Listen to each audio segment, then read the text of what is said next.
from the headquarters of Ramsey Solutions, it's the Ramsey Show, where we help people build wealth, do work that they love, and create actual amazing relationships. Jade Washaw, Ramsey Personality, is my co-host today as we answer your questions about your life and your money. Open phones at 888-825-5225.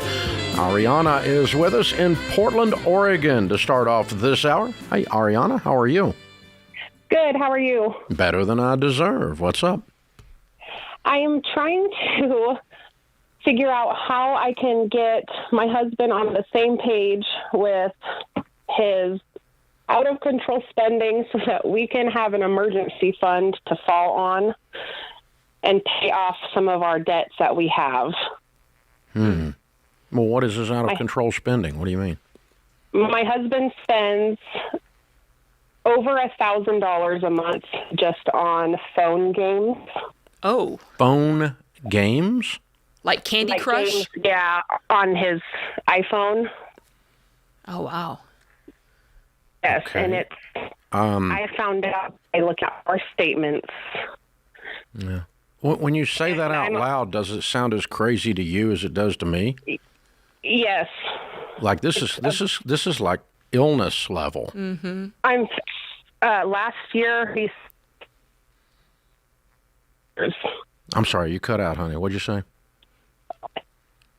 Uh-oh. 1,000. You're cutting in and out. He spent what? 14,000. Last year. Yeah, and Yes. what's your household income? Apparently, your phone has not been paid. I can't. Oh, you're back We're again. losing most of your phone here. So, okay. So, what is your household income? $83,000. $83,000. Okay. Are you somewhere where you can walk and get a better signal, maybe? Because we're losing you about every third word. All right, $85,000. How old is your husband? 29. Okay.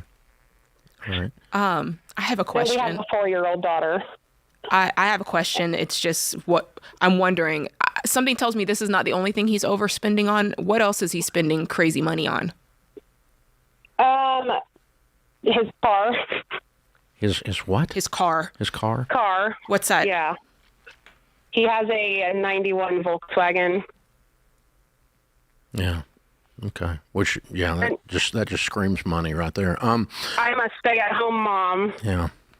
and I am the one that pays the bills, Yeah. and I pinch money wherever I can Okay. so that we can get those paid. You guys need to get some professional help. That's what I'm thinking too. Yeah. Mm-hmm. Because this is not $100, and he makes $200,000, and It's over $1,000 a month. I know. It's $14,000 a year, and the money we're spending on the car too. So there's something. I'm sure you're aware of this, or maybe you haven't heard, but in dealing with our phones, what we are now discovering is that a lot of the things, the games have them. They've carefully designed the games to create a dopamine hit to cause you to come back again and again and again. They designed these games to be addictive. If you're not aware of that, it's very true. Yeah.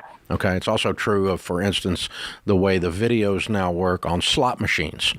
They have carefully designed those to be addictive. And so your husband is involved in an addictive behavior loop, because if you just say what he's doing out loud, everyone that hears it except him thinks cray-cray. Yes, They think he's nuts. I know. Okay? And so this is not a money problem. You have a husband that is addicted problem. Now, what do you do with that? If your husband was doing cocaine, if your husband was doing pornography, if your husband was doing some other form of addiction, what would you do? Well, you would demand that he get some help, and you would begin to see someone to build language and a narrative to talk to him in such a way that he starts to understand that he's destroying himself and his family with this behavior. Yes, because I feel like at this point I'm talking at him. At this point, what? it feels like I'm talking at him. Oh, yeah, you are. You're talking to an addict. I just feel like I'm nagging. He's glazed over. You're talking to him when he's drunk. Yeah. You can't talk to a drunk. Right. Okay? It doesn't make any sense. And so, but what you do need to do is sit down with someone that can give you some language that says, okay, this is terrifying me. I have a baby, and I feel like I am in the house with a cocaine addict. Right. Because you are exhibiting the exact same behaviors as a cocaine addict. Yes, and he just spent $700 in the last 3 days. Yeah. Oh, so it's getting worse. My goodness. Yeah. Yes. Well, I mean, we've established he's out of control. We don't need any more. We don't need any more evidence. That's established. Does he think that there's a problem at all, or when you bring it up, is he like, no, this is fine. There's no problem here? He's told me twice that he was going to disconnect the car from his phone, but then that did not happen. Yeah. Well, I mean, I promise you I'm not going to get drunk anymore, but I am hanging out in the bar. Right. Yeah. Right. Yeah. And we do have a car payment every month. And with what he spent last year, we could have paid off the full balance of what we owe left. Yeah. But the car payment is not your problem. The problem is your husband is an addict. Yes. And you need to start treating this situation like your hair is on fire. Okay. With lots of urgency. Mm-hmm. And so are you guys, by chance, in a good church? No, we're not. Who is in his life that can talk to him, that will listen to him? It's not you. It's definitely not me. I think that we'd have to hire somebody that doesn't know us, because he doesn't have a father figure or a mother that he'll listen to. So you need to say, honey, I'm going to marriage counseling because I'm afraid our marriage is going to end because I'm terrified that I'm married to an addict. You are completely out of control. I'm going to go see a marriage counselor to try to save our marriage. I hope you'll come. Okay. And set an appointment and go. Okay. Regardless of whether he goes or not, you go without him.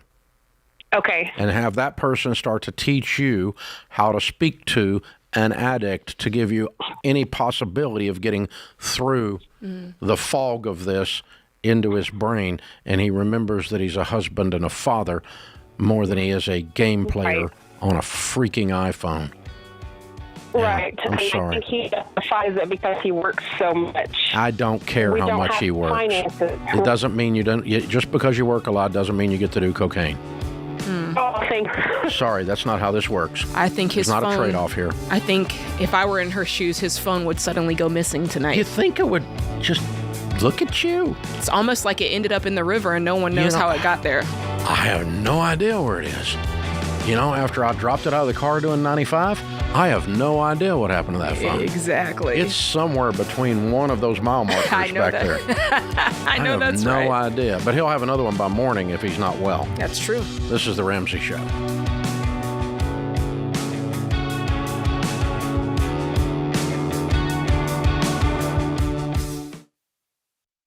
Well, you've all played the telephone game. The first person whispers a message to the second person, who whispers it to the third, and so on around the table until the original message has completely changed. Multiply that confusion by 100 if you run a business with different software systems that don't talk to each other. That's why there's NetSuite by Oracle. In the early days of Ramsey, we were using different systems for all of our business units. We needed one single source for accurate data. NetSuite was the software we used to optimize and take us to the next level. NetSuite gave us the visibility into all of our numbers so that we could communicate across departments and plan ahead better. And as we grew, it scaled with us. NetSuite worked for Ramsey, and it will make a difference for your business too. Join the more than 34,000 customers who trust NetSuite to help make them smarter and make better decisions and level up their operations. To learn more, get a free product tour at netsuite.com/Ramsey. That's netsuite.com/Ramsey.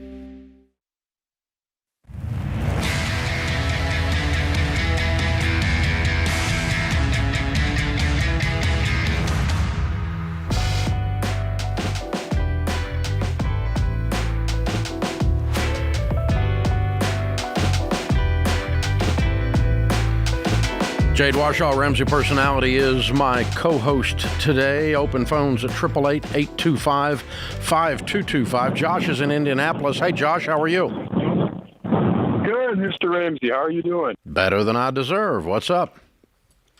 So my wife and I are planning on making a baby soon, and the question is, how much money should we have saved up for our future before doing that? Well, at the very least, I would say if you're on the baby steps, whatever baby step that you're on, I would pause that. And then whatever money that you can stack up as much money as you possibly can. And then once the baby is born, you can take that money and throw it on whatever baby step you're on. What baby step are you on? Well, so we have no debt. I'm 21. She's 20. Mm-hmm. We've been married for almost a year now. Mm-hmm. We have $8,500 in a cash emergency fund. So that's about 3 months of our fixed expenses. And Okay. then beyond that, we have just about $7,000 in the bank, and 2 paid off used cars. What's the other $7,000 for? What was that earmarked for? Well, so we have that sort of earmarked in 3 different buckets. We have a birthing fund.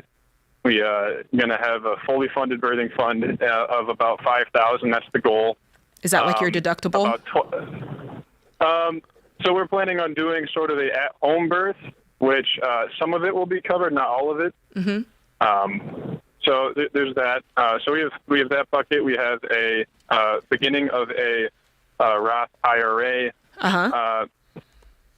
That's another bucket, and then we have down payment for a house bucket. Josh, So few interesting. humans in the history of mankind are as ready to have a child financially as you are. Is she even pregnant yet? No. Okay. We were thinking we have. So Dave, we had a plan that I got okayed by both the dads, my dad and her dad. Okay. I wanted to see if Uncle Dave would approve of this plan and if you would make any tweaks to it. I would make some tweaks. So the prerequisites financially was it's a total of $28,000, $15,000 in house and investments, savings, $5,000 for a birthing fund, and then the $8,500 emergency fund. Let me make some tweaks. Do you mind? Yeah, go for it. All right. So she's not pregnant yet. So let's No. wait until she's pregnant to pause. But you've got money laying around here, so I like the $8,500. That's your 3 months. Is she planning on working after the baby is born? Yeah, she'll have 6 weeks PTO. We have a grandma and a mom on her side. They're both sort of on our way to work. Okay, so she does plan on going back to work. She does, yeah. Okay, so you've got the $7,000 here.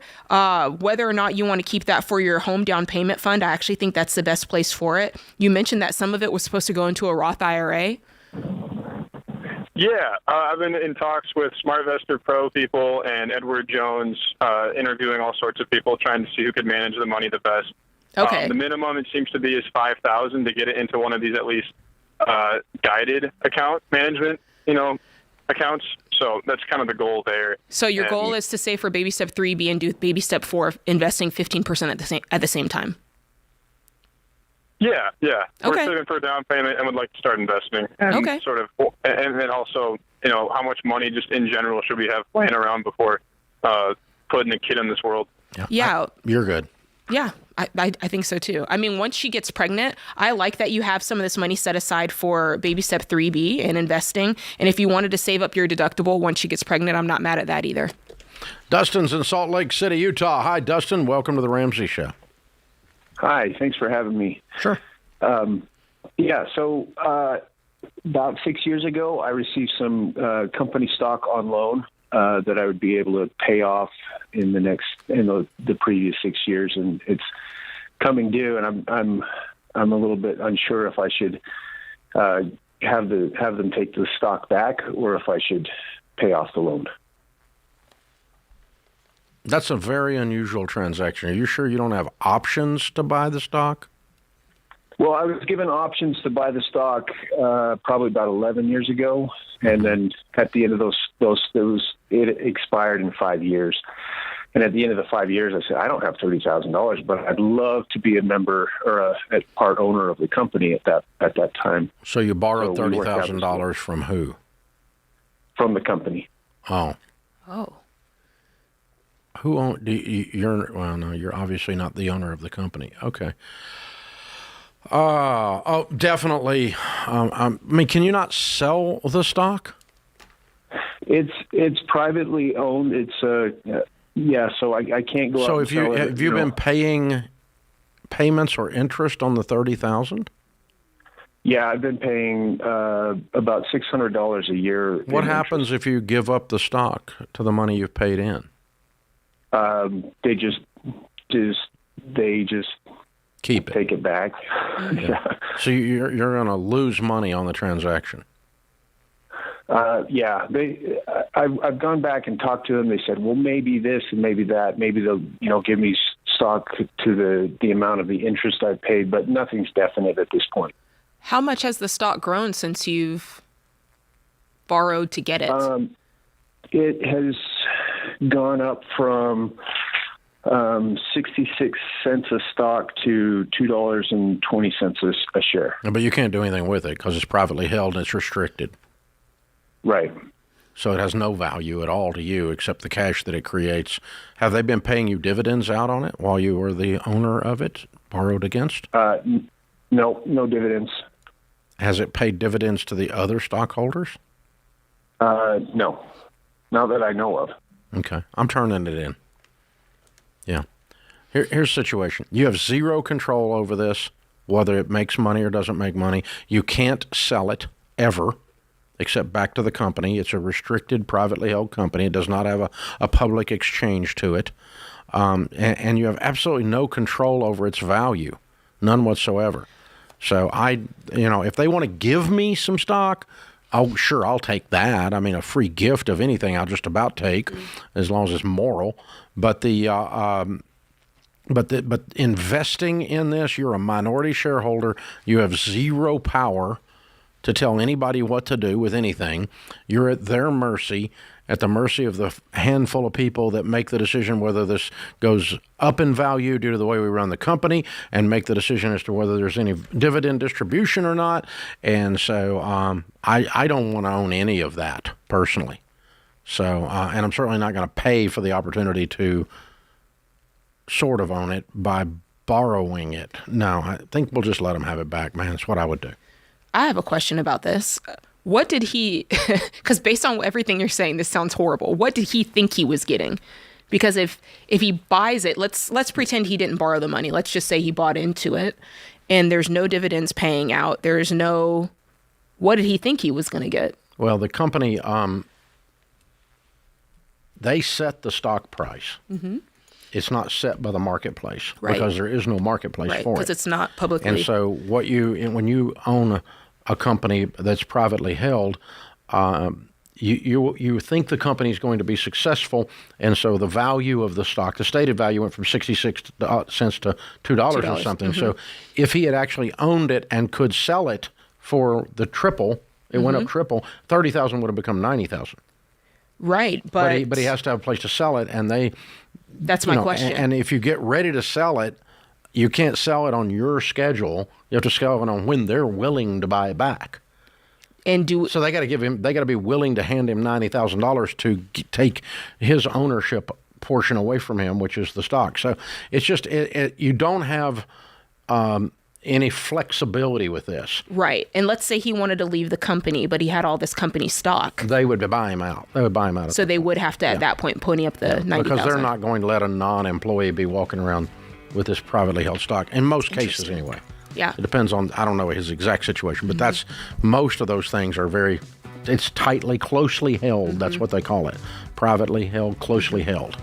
And so what he was hoping was to ride the value up as the company becomes more successful and cash out someday. But the day you don't have control over is the problem. And you don't have control over how much it goes up in value, because the company could actually grow a lot and the stock price not go up. That could happen. Interesting. This is the Ramsey Show.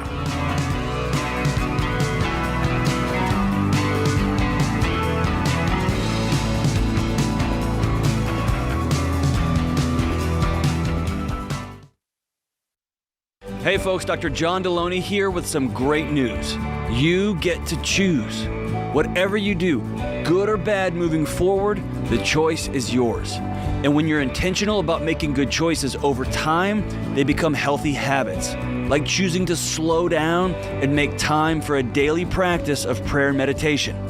One thing that has helped me with a daily practice of meditation and prayer is Hallow. Hallow is the #1 prayer app in the world, and they're giving you 3 months free to get started. That's 3 months free to prioritize your mental health and be intentional about finding peace through calming music, prayers, meditation, and more. And Hallow isn't just Catholic. You can tailor the content towards your faith tradition. If you don't have a faith tradition, this is a great place to learn more about it. From scripture readings and prayers to journaling, Hallow makes it easy to practice mindfulness, build a deeper, more meaningful spiritual life, and choose peace. Remember, Hallow is giving you 90 days free. Imagine the peaceful habits you can establish in 90 days. Go to hallow.com/Ramsey today and follow the simple prompts to start your free 90-day trial. That's hallow.com/Ramsey.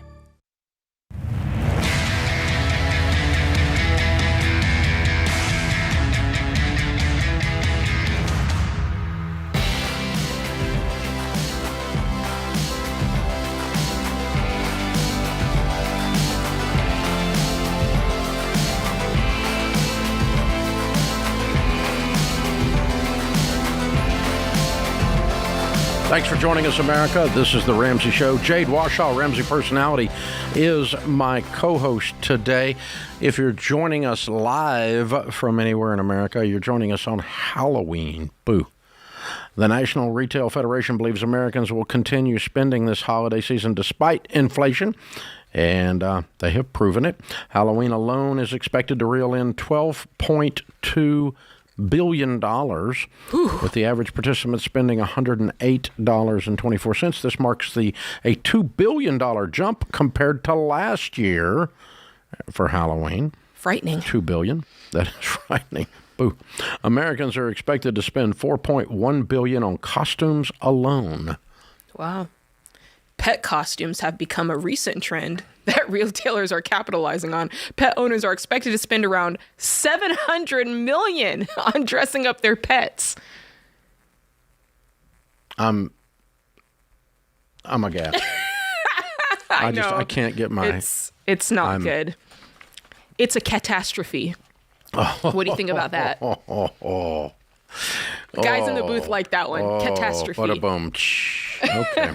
That's why you get the big bucks. Well, here's the thing. It says there are countries with lower GDPs than 12.2 billion. So we spend more on Halloween than some countries even spend to just be there.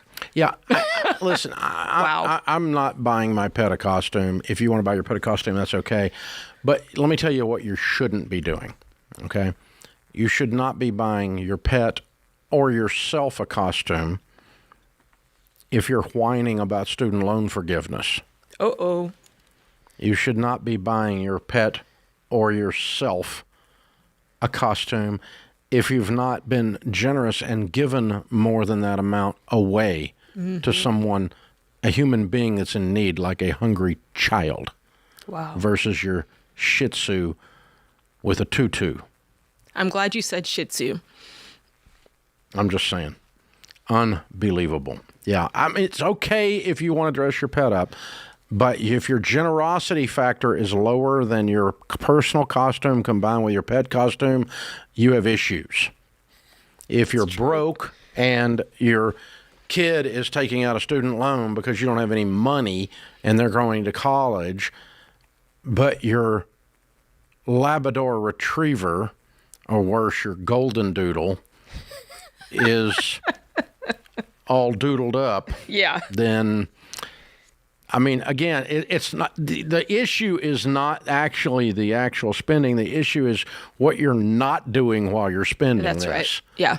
That would drive. That's in a country where all we hear about is all this drama about how house prices are so high. You boomers don't understand. You were able to buy a house for $13, and now you don't understand. You're right. We don't understand while you're dressing up your golden doodle for Halloween. We don't understand. You're right. We think you're nuts. That's true. Look, where I come from, if you had a roll of foil and a couple of old toilet paper rolls, you can make a costume. Well, I like a party, and I'm pretty much into candy and free candy coming from other people. I like the program. The program is a good program. I like the program. But if inflation is your problem, if you're worried about living paycheck to paycheck, you can't sit around and whine about wealth inequality when we spent $4.1 billion on costumes. But Americans the poor's getting poorer and the rich is getting richer, and oh my God. You just can't have both these things coming out of your mouth. Mm-hmm. It makes you look stupid. Yeah. It makes you look as stupid as you are when you do that stuff. So it's okay. Celebrate Halloween. Celebrate Christmas. Celebrate your pets. Spend money on your pets. I don't care. But then don't tell me that there's hungry children in your neighborhood or within 25 miles of where you're sitting right now, and you haven't done something about feeding them. That's very good. That's just wrong. I mean, we live in the wealthiest nation the world has ever known in terms of total dollars. And we prove it with these kinds of numbers. That's right. So I really am not the Grinch. I'm not against Christmas, and I guess the Grinch was probably for Halloween. I don't know his exact stance on Halloween. Grinch? I haven't checked the Grinch on Halloween, but he's probably pro Halloween. Yeah, he's probably pro Halloween. But either way, I'm not against all this. I'm not against fun. I like fun. Fun's a good thing. But you shouldn't do it at the expense of the things that should be a priority. Yeah. And you can't do it while you're whining and complaining about the world coming to an end because it's so unfair out there while I'm running around chasing my own stupid tail. And you certainly shouldn't be putting it on credit cards. Because I know some of y'all went over to Home Depot, and those big giant skeletons that I see in everybody's yard, and those tombstones. Those things are cool. They're giant. They're amazing, but they're like $500 a pop. Yeah, my grandkids saw that the other day. Papa Dave, you got to get one of those. I didn't, but they told me I got to get one. Papa Dave, you didn't get one? Papa Dave didn't get one, so... They're expensive. It's just, it's not that I'm not against large skeletons. I'm That's perfectly good. If you're a large skeleton, you're on my team. I'm just saying. I'm for you. I'm for the large skeleton, the large skeleton union. And Dave, we're in good shape. I support the union. But boy. Oh my gosh, y'all. Seriously. 12.2 billion. Billion. It's a lot. That's 1,000 million. A billion. It says it's record spending. Million. Oh, it is record spending. In one of the worst economies. I mean, the economy this time last year was boomtown compared to right now. Well, you know what? That's an interesting thing, Dave, because you ever go out to dinner and it's like a Tuesday night and it's not... You can't get in a restaurant. It's totally full. Can't get in a restaurant right now. I'm like, is this a myth? Because when I go to Home Depot, people are buying the skeletons. And when I go to dinner, it's packed full in there. It's the Walmart measure of the economy. If the economy is horrible, but the Walmart parking lot is full, something's wrong with your measure. Ooh. So because Walmart customers are not usually known as the same customer as Nordstrom. That's true. So if the Walmart people are out there spending, that tells you the economy is probably not as bad as somebody's saying it is. So I think the economy is very slow right now. I think it's very sluggish. It is sluggish. We've got these ridiculous high interest rates on houses right now. So let's dress up like a kid and have a party. Yeah. I guess that's the plan. It's kind of like during the Fauci pandemic when the booze sales... Oh, yeah. They went through the roof. Wine and booze sales went through the roof. The liquor stores racked up. I mean, very few people made more during the Fauci pandemic than the liquor stores, except the plexiglass people. Well, it really goes to show that... The plexiglass people cashed in now. People will figure out a way to cope with whatever it is. Obviously, in COVID, people did wine and beers and things like that. That's what it is. We traded one mask for another. Yeah. Oh, whoa, okay. That's what it is. That's profound, Dave. Who knew? So we got used to covering our faces. That's what it is. That's profound. I and like so, it. So increase of $2 billion in Halloween spending this year. Interesting rant. Interesting discussion. It is interesting. It just, the thing is, All we want you to do on all of these things is think. I know it's a strain, but put down your phone and think. Think. Because if you in one breath are saying how horrible the world is, and in another breath are spending $800 for a giant skeleton in your front yard, something's off in your little deal right there, baby. You need to think. You need to think this through. And so taking care of your kids, taking care of your adult responsibilities, and having a party can all happen at the same time. There is not a problem with that. Got no issue with that at all. But you can't have it both ways.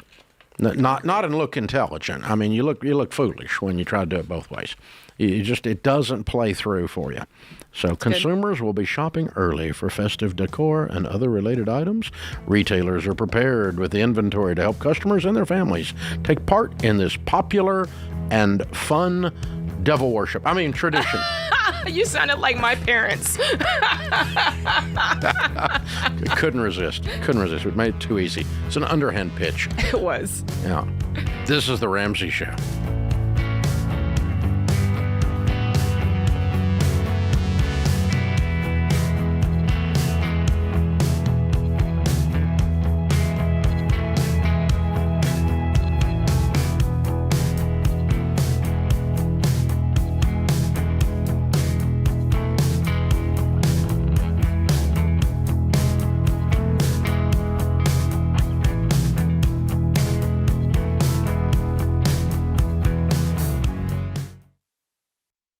If you're like most people, your home is your most valuable asset.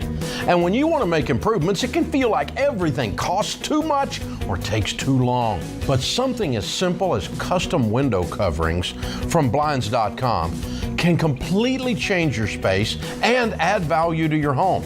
We've recommended Blinds.com for over a decade, so you know you can trust them.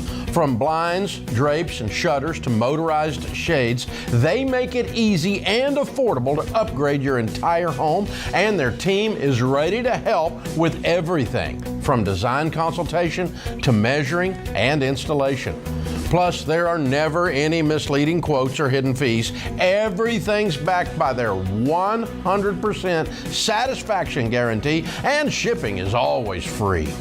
See why Blinds.com is the #1 online retailer of custom window coverings. Visit Blinds.com to get up to 45% off. That's Blinds.com. Rules and restrictions may apply.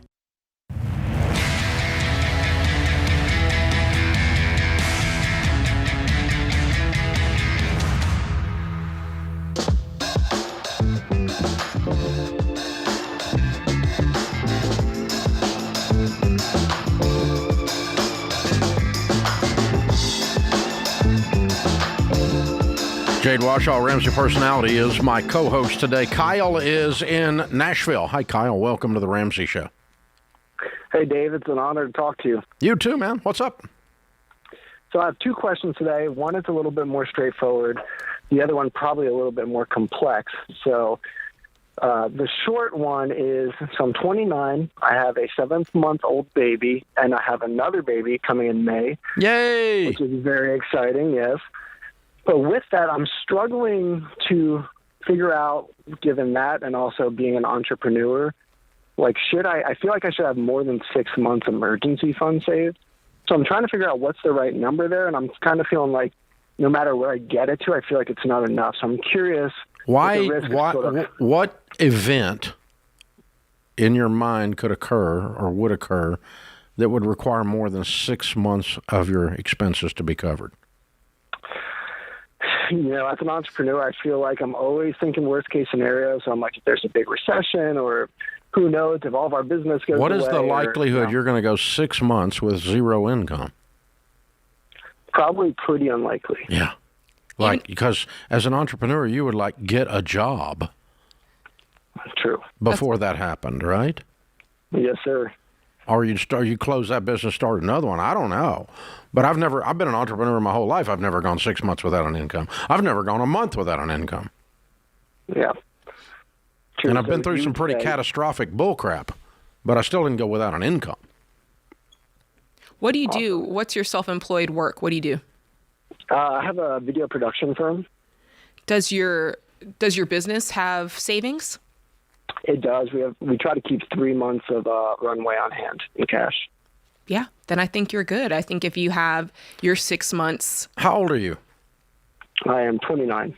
29 with a 7-month-old and a baby on the way. Yes, sir. You know what you are? You're a good dad. That's what you are. No, you're a good dad. That's why you're thinking about this, because you're concerned about taking care of your babies. Mm-hmm. That's what's making you think about this. So, but your math is fine. But the fact that you're worried about this, all that means, it doesn't mean your system's broken. All that means is you're a good man.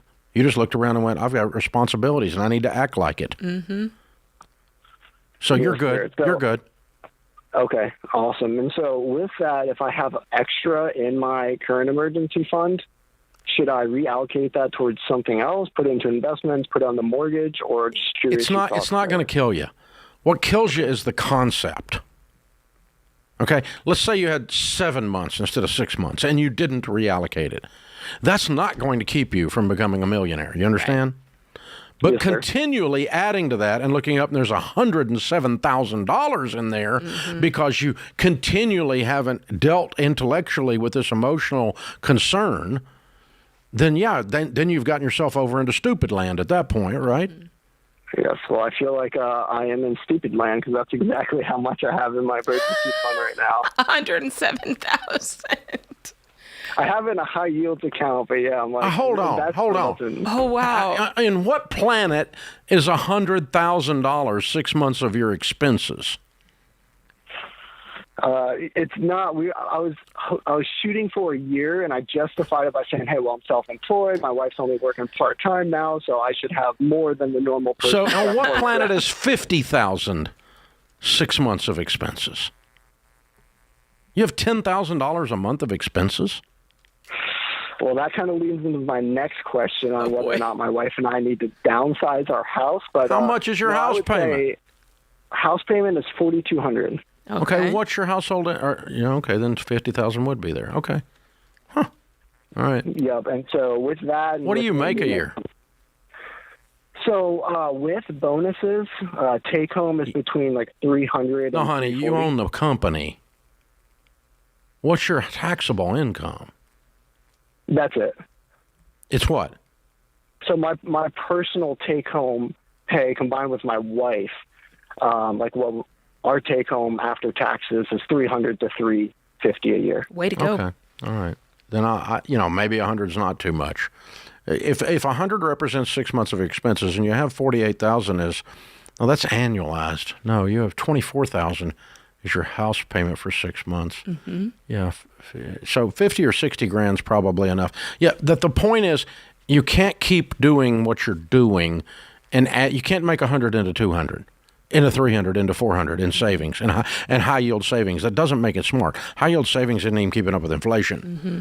So, you got Biden inflation at 9%, high yield savings paying 4 or 5. So you're running backwards on every one of those dollars. Are you investing at all? I am, yes. I've started doing 15%. Yeah, and you got a house payment. So I'm gonna take 40,000 or 30,000 of that. I'm gonna decide 60 or 70 as my emergency fund. Anything beyond that, I'm gonna throw it at the house, and I'm gonna start throwing everything at the house from now on beyond 15%, following the baby steps exactly. So yeah, your income was a little skewed more than I thought. For some reason, I had a more normal income in my head, but you're making a lot of money. He's doing good. You're doing really good. Doing so well. Yeah. You're doing really good. But yeah, the point is, a tiny bit more or less of something is not what's going to kill you. It's the concept that'll kill you if you extrapolate it, and extend it out into oblivion. Caroline is with us in Chicago. Hi, Caroline. How are you? Good. Thanks for taking my call. Sure. What's up? So I am about my lease on my car is going to be up in a couple of months. Yay. And I haven't listened to your show a whole lot. You've probably covered this, but I'm 64. Right around the same time my lease is up, I will, turn 65, go on Medicare. I'm semi-retired. I have a little business I run out of my home, but so I'm trying to decide. This is my fourth lease in a row. What's your net worth? I'm not sure. How much do you have in savings? And investments and savings and retirement. I've got about 175 in investments. Mm-hmm. In cash, I've probably, hang on, let me look at my stuff here. Mm-hmm. I mean, in cash, I have 50 to 60,000 in cash. Mm-hmm. Do you have any other investments? Like retirement investments or 401k or Roth IRA, something like that you're not telling me about yet? Yeah, I mean, that's part of the 175 I've got. So if we cashed you out, you got $200,000. My house is paid off. What's it worth? $375. Okay. All right. So, Caroline, let me give you a couple of guidelines since you're not a normal listener. Okay? Okay. A car lease, we call them car fleeces because they're the most expensive way to operate a vehicle. You basically are borrowing the money at an average of 14% interest. That's what they 14.2% is the average capitalization on the American car lease. All right? Okay. And so if you backed into the actual interest that you're paying, and you can back it out of the numbers if you know how to run the numbers on this, that you're going to find 10 to 20% interest somewhere in there is what you're paying. The average nationally is 14.2. So Consumer Reports, many other people have documented that the car lease is the most expensive way to operate a vehicle. Never lease a car. Okay? Rule number 2. Never invest in a brand new vehicle unless you've got a net worth in excess of $1 million. And the reason is that new vehicles go down faster in value. You lose more money, and you don't have the money to lose. In your case, you don't have the money to lose. You're 65 years old. You've got a paid-for home. You got $200,000 to your name. You don't have $2 million to your name. And so you don't need to turn a $50,000 car into a $10,000 car over the next 6 years, which is what's going to happen if you're driving one.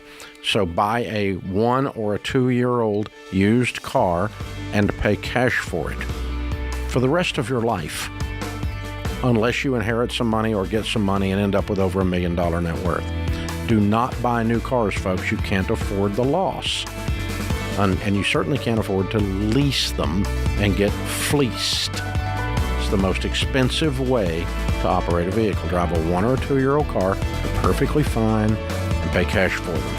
This is The Ramsey Show.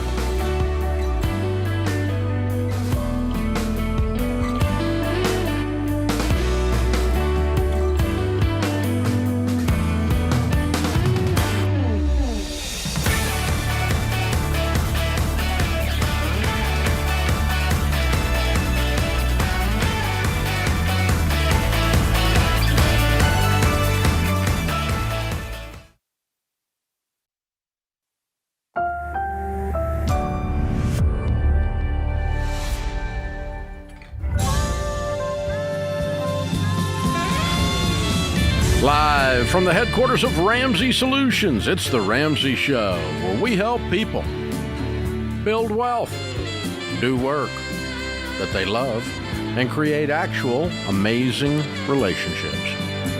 Jade Washoe, Ramsey Personality, is my co-host today. The phone number is 888-825-5225. Justin is in Houston, Texas. Hi, Justin. How are you? Good afternoon, Dave. Good afternoon, Jade. Are y'all doing good today? We're great. Definitely. How can we help? Well, I'm calling today about my cousin Brandy. When you're an only child, your cousins are like your de facto siblings, and my cousin Brandy's only really 3 weeks younger than me. So we often joke that we're the closest things our families have to twins. We grew up very close, and she has 2 kids right now, a 13-year-old son and a 5-year-old daughter. About 2 years ago, her son, Brandon, wanted to start making his own money because they live pretty poor. He only makes about $18 or $19K a year. And he wanted some money because he wants to go, he's a Astros fan. He wants to go to games. He wants a jersey, and he wants to work and make his own money.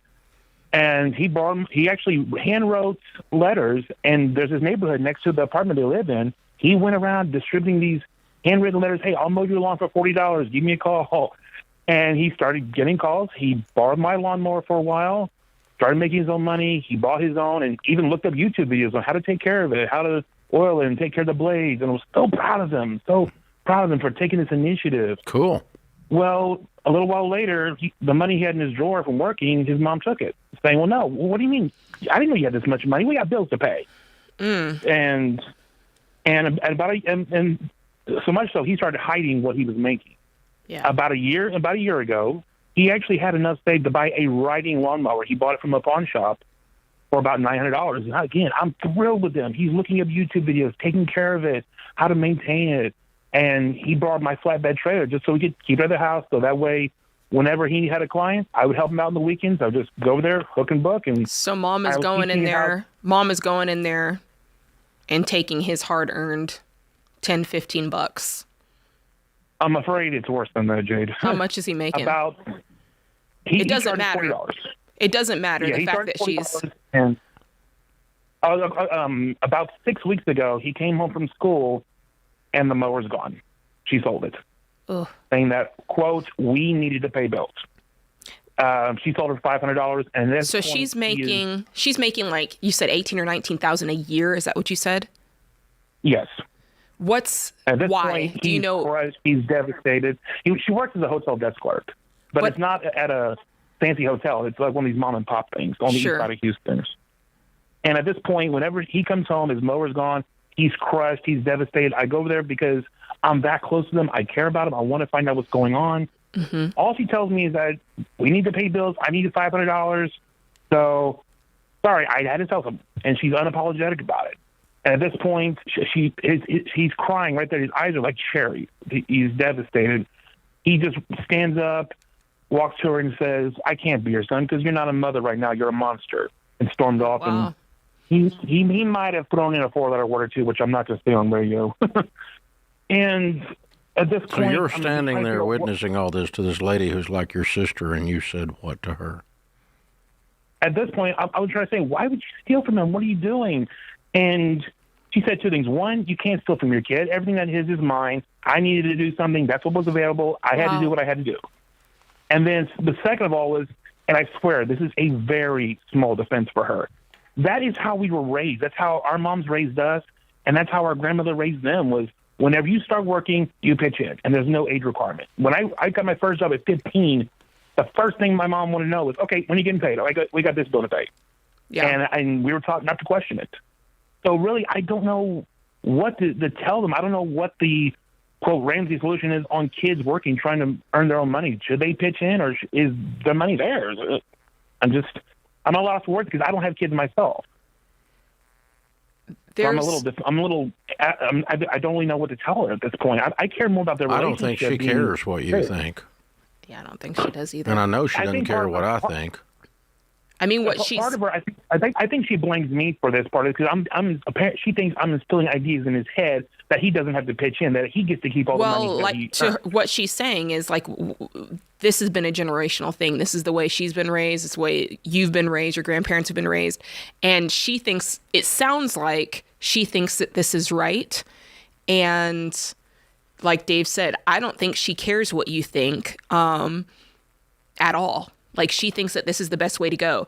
Obviously, I can look at the situation and see many, many things wrong with it. A, she's not earning enough money. It sounds like an able-bodied, healthy woman who could go out and earn more than $18,000 or $19,000 a year. So it sounds like she needs to apply herself. She could earn double this next week. Yeah. Yeah. Working 40 hours at Target, she could earn more. Yeah. So, I mean, run over to Walmart. They're paying $20 an hour. Mm-hmm. It's a lot more than she's making now. Mm-hmm. And she could work 60 hours a week before I take money from my own kid. Mm-hmm. So she has character issues. You can blame it on your family tree if you want to, but just because misbehavior is part of your family heritage doesn't mean that it's a good thing. That doesn't make it okay. If anything, I think it would make you want to do better and do differently for your kids. Yeah, I mean, there's most of us have something somewhere in our family history that we absolutely don't want repeated. Yeah. Down the family tree, right? So that's a character flaw, including stealing from a 13-year-old. Now, if you want to go down the path she's going down philosophically, you can go down that path, but it requires more courage than being a thief. It requires just sitting down with a 13-year-old and go, hey, we don't have much money. We want you to pitch in. And so if we can, some of the money you make, you ought to pitch in here in the family and demand that of him. You could do that. But that's different than stealing out of his underwear drawer or selling his lawnmower when he's not home. Yeah. That's cowardly. She did that because she knows she's wrong. I'd probably bring that up. If it were my brother or sister, I'm really trying to put myself in your shoes. If it were my brother or sister and I saw that, I think that I would approach it in that way, like what Dave said. I'd say, look, if you need help around the family, which by the way, you shouldn't, but if you did, why can't you be a grown adult and model what a grown adult conversation would be like and say to him, hey, this month is tight. Would you mind helping out? Or I need you to help out. Or I'm going to make you help out. Right. But at least do that to his face instead of just scarfing his stuff up. Number one. But before all that, what would I do if I were in your shoes, Justin? It sounds like you have a fairly close relationship to her, and it sounds like she has... she's off base. And so you need to take her to coffee and say, all right, sis, here's what's going on. You don't make enough money. Your job sucks and you don't work much. You need to work more and you need to get a better job so you don't have to steal from your own kid. And I'll help you do that. I'll coach you along. Sis, I'll help you get into Financial Peace University. I'll help you get on a budget. I'll help you start acting like an adult so you're, as an adult, not dependent upon a 13-year-old to, quote, pay bills. You ought to be ashamed of yourself putting your family in that position when you're able-bodied and can make enough to take care of your family instead of scarfing from your family. Yeah. And so that's me and her having a conversation at coffee. But there's nothing that requires her to do that in the law. And you can't make people do smart stuff. If you could, I'd have been out of business a long time ago.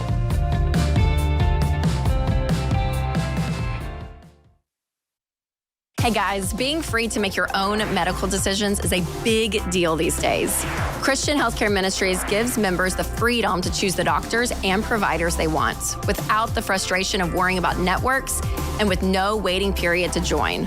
It's a membership-based nonprofit ministry where hundreds of thousands of Christians share funds to pay for and pray for each other's medical bills.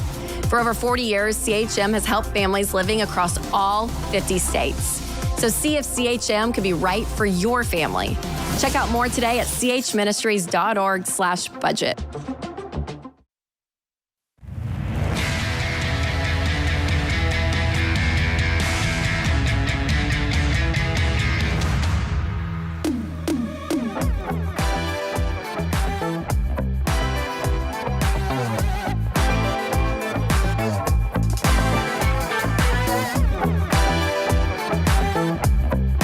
Halloween bump music, huh? All right. The Booth Dudes, ladies and gentlemen, bringing you what's known as production values. Open phones at 888-825-5225. Laura is with us in West Palm Beach, Florida. Hey, Laura, what's up? Hi. I was actually calling because I'm wondering if there's any benefit in taking out a student loan, going back to finish to get my bachelor's degree and increase the money that I'm making, or if that's a poor decision to take on more debt. I think it's a poor decision to take on more debt. There might be benefit in going back to school and finding a way to pay to go back to school, but I don't think that there would be a benefit in taking out student loans in order to do so. What's your bachelor's you're studying? I took a break, and I haven't gone back in years, but it was for communications. Okay, and how's that going to increase your income? Most of the jobs that I see they want your bachelor's, and it's been very hard to get a job, which I've managed to do, but I'm not really enjoying it, and it doesn't really pay a whole lot. So Listen, that's an absolute mythology. That's just not true. Okay, the idea that you get a generalized degree, like a communications degree, and it automatically qualifies you to make more money is absolutely not true. Okay? And you know how I know that? I've got 1,000 people working in this building in a white-collar setting. I've got everything from computer programmers, web designers, creatives, production people. I've got lots of people in the communications field. I can't tell you a single one off the top of my head that I pay money to, I'm their boss, that I know what their degree is. I don't know if Jade has a degree. No one has ever asked me for my degree, ever. Ever. Wow. Okay? So what happened was somehow they got into an interview and convinced us at Ramsey that they could do the job. And then they got in the building and they actually did the job. The degree was irrelevant. The knowledge to do the job would be relevant. But the actual degree, keeping someone from getting a great paying job. Lots of people in this building make an incredible money. And I couldn't tell you a single one of them's degree. Actually, I take that back. I have a on-staff counsel that is our staff attorney. I do know that he has a law degree. Yeah. That one I do know, and I actually know where his law degree is from, oddly enough. But I couldn't tell you the other lawyers that we've hired where they went to school even. So where you went to school or the fact that you have a degree in most fields today does not hold you back. What does hold you back is connectivity to the subject at hand. Like, what is it you want to work in? Do you know enough about it? Do you have enough knowledge base? And connectivity to the people in that building or in that organization that you want to be a part of that lets you have a chance and to go prove yourself. But this idea that there's some kind of vague veil out there that only the people with degrees get behind the veil. Yeah. That's old-fashioned mythology. And the last time that was true was probably 20 years ago. What's the sort of job that you're trying to get, Laura? Right now, I mean, I'm a writer. I'm in marketing, but I just feel like, I make $50K a year now, and I just feel like, I'm going to be stuck in this, in that pay range. I don't feel like there's much, unless I hop jobs. And are you any good? Are you good at what you do? What I've been doing. Are you good at it? I would say so. You are? Yes. Okay. Yes. Are you doing something to get better at it? Yes. What? What are you doing? I'm getting certifications online, actively researching what's new in the industry. To me, that's more valuable. That's way more valuable than going back to school. Okay. Graduates with a degree in communication that come out or a degree in journalism that come out that want to write very seldom make $50K out of the gate. Very few of them first job out make $50K right now. Communications degree and journalism's degree just don't pay that much. Journalism's worse. Right. It's absolutely horrid. I almost wonder if the better route for her, it sounds like with what she does, there's probably freelance work that she could do if she wanted to really quickly raise her income. Well, what I would do is also start putting some people around you that are better than you are. Yeah, that's true. And start meeting with them and brainstorming and increasing your skill set in writing and marketing. Are you doing copywriting? That's one type of marketing. Or writing ad copy or something. That that's a skill. That's a unique skill set that's very valuable. Yeah. Because when you can do that well, it creates an instant ROI for the people you wrote the ad for. And then you go, oh, she's a studly copywriter. I need her writing this. Yeah. Or is she writing digital narratives for marketing campaigns? What is it? Because just a content person today, there's so much content out there. Yeah. Oh yeah. And good quality content delivered in a way that actually communicates is not a skill set that you get from a 4-year communications degree. It's a skill set you get from writing a lot with other high-quality, world-class writers looking over your work and questioning you and measuring the results of your work. And so I'll give you an example. We're editing a book of mine right now, the old Total Money Makeover book, sold 10 million copies. We're working on haven't done a new issue of it in like a decade. We're going to do a new issue in the spring. So we're going through the stupid thing with a fine-tooth comb, looking at every detail and every statistic that's in there that's outdated. Right. And some of the examples we have from 15 years ago, the home price examples are humorous. They're hilarious. So we're going through and changing all that. So I'm not personally doing it. I read through it this weekend. I read through the work that our writers have done. But the quality of their writing, we could tell by how much correction I sent back. Wow. You know? Yeah. And so how valuable is that young guy Nick is doing that writing, and they're pretty dadgum valuable because I didn't find a lot wrong with his math was excellent. That's excellent, and his ability to grasp what we were trying to say and saying it better in a new world. Just modernizing it.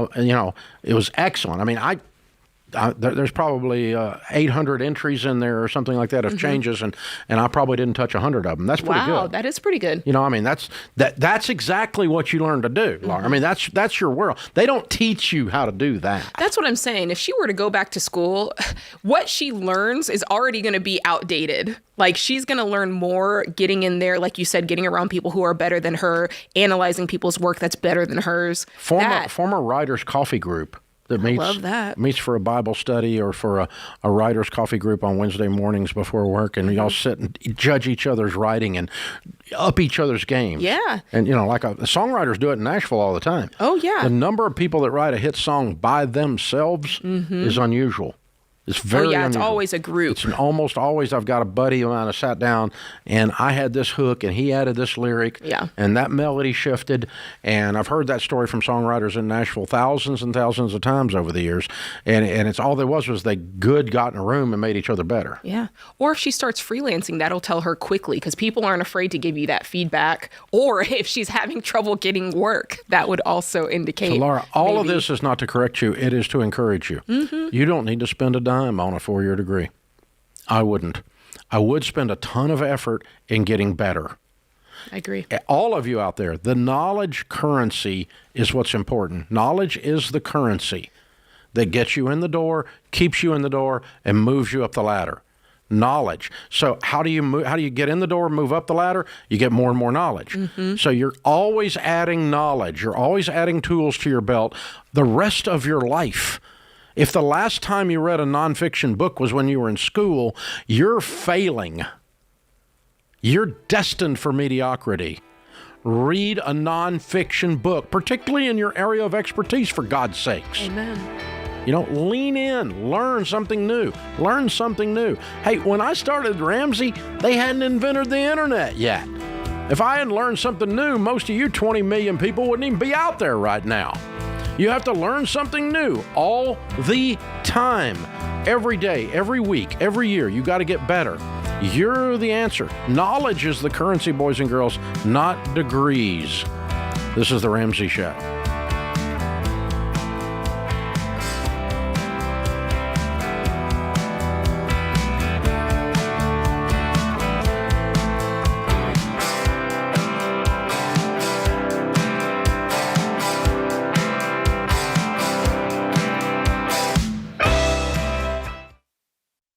Hey folks, you know that sinking feeling when you make an offer on a house you love and then you hear there's another offer? You need the Churchill Mortgage Home Buyer Edge. Super fast pre-approval and a secured interest rate.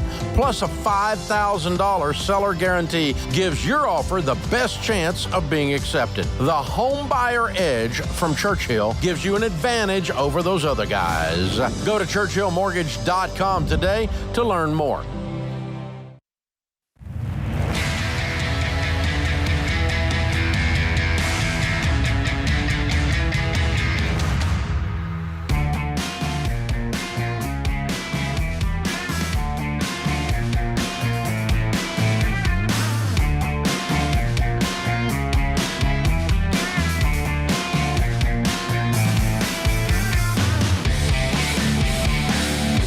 Jade Washaw, Ramsey Personality, is my co-host today. The Ramsey Show question of the day is brought to you by Neighborly, your hub for home services. Neighborly is one place that brings together a nationwide family of locally operated providers to help you take care of repairs, routine maintenance, or home improvements. Go to neighborly.com/Ramsey today and start your search. All right. Today's question comes from Addie in Oklahoma. She says, I'm writing because I have a bit of doubt about this situation. My mom wants to be a co-signer for me to be able to buy a property through an FHA loan, since I will be a first-time home buyer. I will be living in the property, but it will be divided and the other side will be rented. I was pre-approved for $325,000. My mom and the realtor we are working with are telling me that we have to put offers on properties at full asking price, but I'm concerned about this. I'm 23 years old. I only make $36,000 a year as a medical assistant and currently owe $10,000 on student loans. Should I wait before I make such a big investment? Yes. Yes, yes, yes. Okay, let's look at some red flags here. Number one, you make $36,000 a year. That's quite low. It's half of the national average. Yeah, that's quite low. And you're wanting to buy a $250,000 house, over a $250,000 house, $325,000. The reason you feel nervous and the reason that you feel like you can't breathe, because it's literally, like John Deloney would say, it's your body telling you there's something wrong. And when there's something wrong, don't ignore it. Let's look at what's wrong. And you can see what the problem is here. You understand that the only way that you're getting this loan is your mom would be signing for. That means if you can't get a loan on your own, it means that all of the loan companies know this is a bad idea. You can't pay. And the only way that we mitigate some of this risk is we bring on someone who we think might be able to pay when you won't be able to make the payment. And in that case, this would be your mother. And she probably thinks that she's being sweet for saying, oh, I'll sign for you. I want you to have this home. But it's a horrible idea, because you know, and I know, that you're not making a lot of money. You still have debt. And the chances of you not being able to make this payment is high. Not to mention, there's the renting side about this. It sounds like you are both dependent on a renter to live on the other side in order to make this payment, which again is creating a lot of risk. Yeah, this is a mess, Addie. Don't do it. This is a mess. And let's add one more element to this. It's okay. You're going to be a homeowner. Yeah, you're 23. It's okay. You're going to make it. Okay?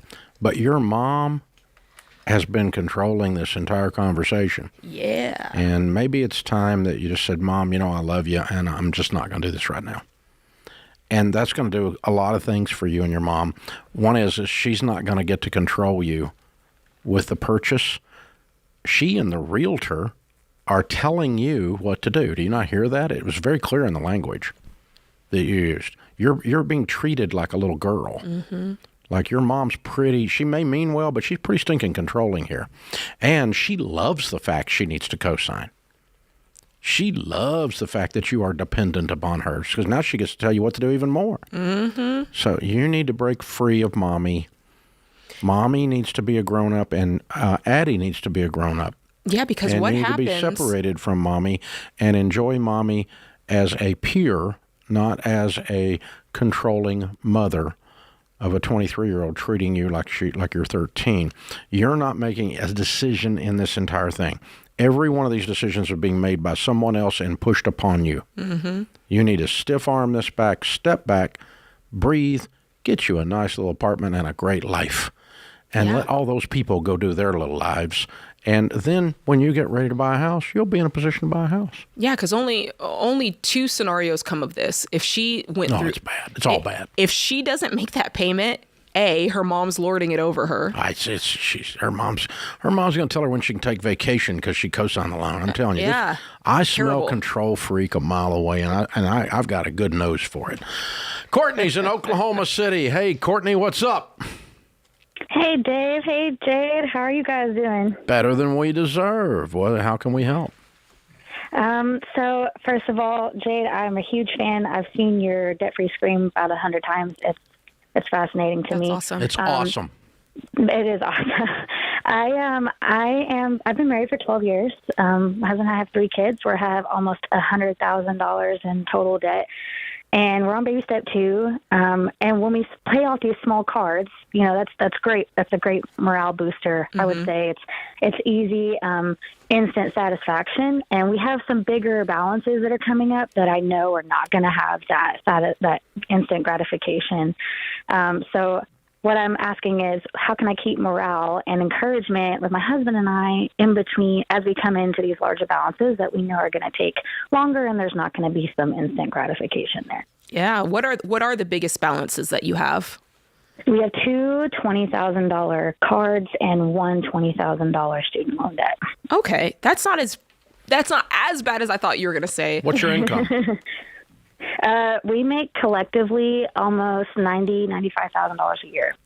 And at this point, what's your margin going to the debt snowball every month? We can maybe put an extra $150. He's working 2 jobs. I'm Wait working a second. 2 jobs. Did you say $150 what? Dollars. No, girl. Out of 95,000? Yeah. You shouldn't have told me that. That's not intense. That's not intense at all. Well, no wonder you're worried about these $20,000 balances because that's going to take forever. Yeah, I think it helps more when they're the smaller cards because the smaller cards get paid off. Well, yeah. Well, it helps more because you're not paying anything on them. Right. I mean, if you've got a $150 card, it works real good. Pay $150, but it doesn't work real good when you got $20,000. You got to put $2,000, not $150. So he's actually active duty military. He's an officer. We've had about almost our entire marriage in active duty military. Okay. And he actually did the Green to Gold program so that he could become an officer. He was enlisted. That obviously comes with more income. Okay. And he gets promoted next week, so that's a significant. Honey, he makes 95 now, and you're only putting 150. Why? Where's all your freaking money going? Debt that I accumulated from my parents. No, you haven't. You already told us the debt. Okay. Yeah. How much are you paying? How much are you paying to your parents? Oh, I'm not. They took things out in my Social Security number. Well, why would you pay it? That's called fraud. Correct. You're correct. Why would you pay it? You don't need to pay that.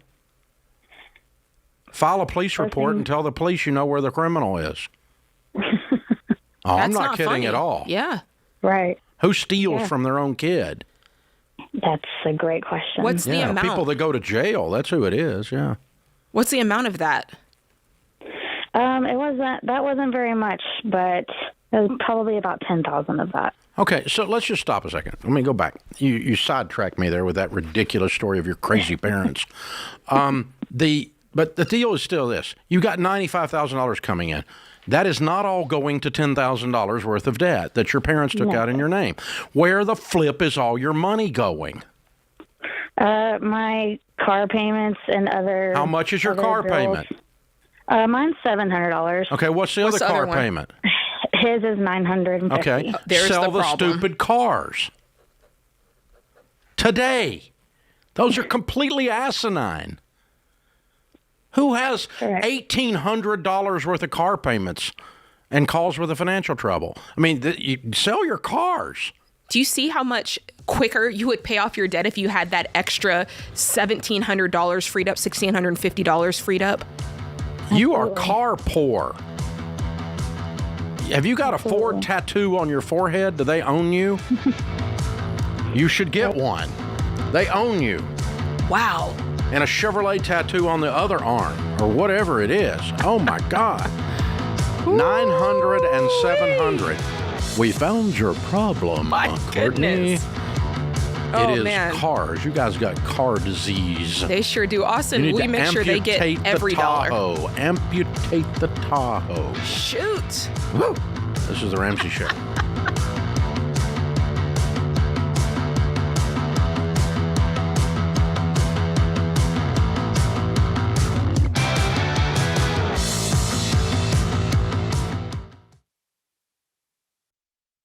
Hey, if you're in over your head with student loans and tired of getting calls from collection agencies, if private student loan debt is taking away your financial peace and you don't see any way out, you need Y Refi. They're not a debt settlement company and they're not connected to a bank. Y Refi refinances defaulted private student loans that other places won't touch and gives you a custom loan built for you based on your ability to pay. So when you refinance your private student loan debt with Y Refi, you'll have a payment you can afford with a low fixed interest rate you couldn't get anywhere else to help help you stick to your budget and work the debt snowball. And you can save thousands of dollars. To learn more about this custom refinancing option and a lump sum payoff option you could qualify for after 24 months, call 844-2-RAMSEY or go to yrefi.com/Ramsey.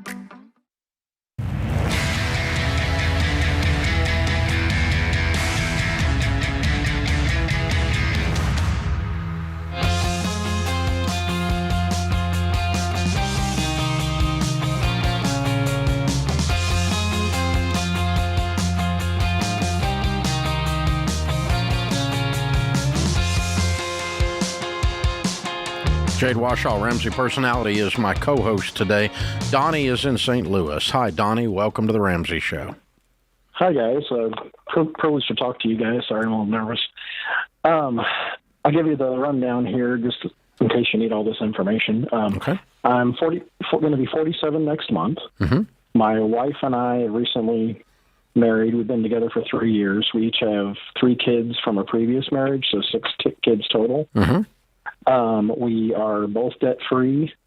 We are fully funded emergency fund. Well done. Right now, we are contributing, I'm only contributing the bare minimum, 6% to my retirement to get the match. Mm-hmm. Because we want to save for a house. The house we're living in is from her previous marriage, and it has more problems than you could shake a stick at. Mm-hmm. It's probably going to be one of those as-is sell houses to cut that short. Mm-hmm. So when the kids are growing gone in 8 years, we want to move, get a house that's ours. Why don't you move before then? Huh? Why don't you move now? Well, because we don't know if we would stay in Illinois or if we would go to Missouri. It just kind of depends. We have relatives that may or may not be here at that time also that would... I know, but why that's not? 8 years from now. Why would you stay in a house you hate for 8 years? Well, we don't hate this house. We don't hate it. It's got more problems than you can shake a stick at. I thought I heard some guy say that. Yeah. If you sold it, would it bring anything, or it would just be a break even? Still owe on it. Still owe about 70 on it. What would it bring as is right now? Right now, it might just break even. Okay. So you would get out of it, and then you would. So if you saved up a down payment in the next year or so, I would move. Okay. I don't want to stay in a place that's not fun. Mm-hmm. For 8 years? No, not for 8 years. No, I don't want to do that. Move into something that's fun. Mm-hmm. Even if it's just around the corner and it's just not broken. I agree. Well, I mean, we don't. There's things that need to be updated on it, like the electrical and the plumbing, and I thought you were going to sell it as is. Those. Well, that's what I'm saying is wrong with it. It's livable. It's not like, we don't hate it. Like we want to get out tomorrow if we could. Okay. How can we help you? We'd like to move to. Well, the root of my question is the reason I put all that in there. So I just started saving for retirement last year because both of us were in previous relationships that it was, you had the other spouse you were dragging along trying to do the Dave plan and they didn't want to do it kind of thing. But luckily, we both found each other, and we're both on board with the Dave plan. Okay. So the root of my question is for saving for a house, I know you said if you are going to be saving for more than 5 years or more to do an S&P 500. Mm-hmm. And I didn't know if that's still the case because of how bad the market was this past year. Because the market was not bad the past year. Since January 1, the S&P would have made you 9.5%. Right. That's not bad. Well, I mean, my retirement has been bad this past year. I'm like down 7%. I don't know what you're invested in. Compared to, it's on Fidelity, and it's also the top as far as life average return and 10 years average return percentages for small, mid, international, and large cap at 25%. I don't know what your mix is that caused you to lose money in this calendar year. Okay. You shouldn't have lost money in this calendar year. You should have made money. Now, you've lost money since July. It's gone down. The market's down since July, but since January 1, it's up 9.5%. Okay. It was about even all year until the last couple of months. Yeah, last couple of months are horrible. Down. Yeah. Yeah, the last couple of months it went down. Yeah.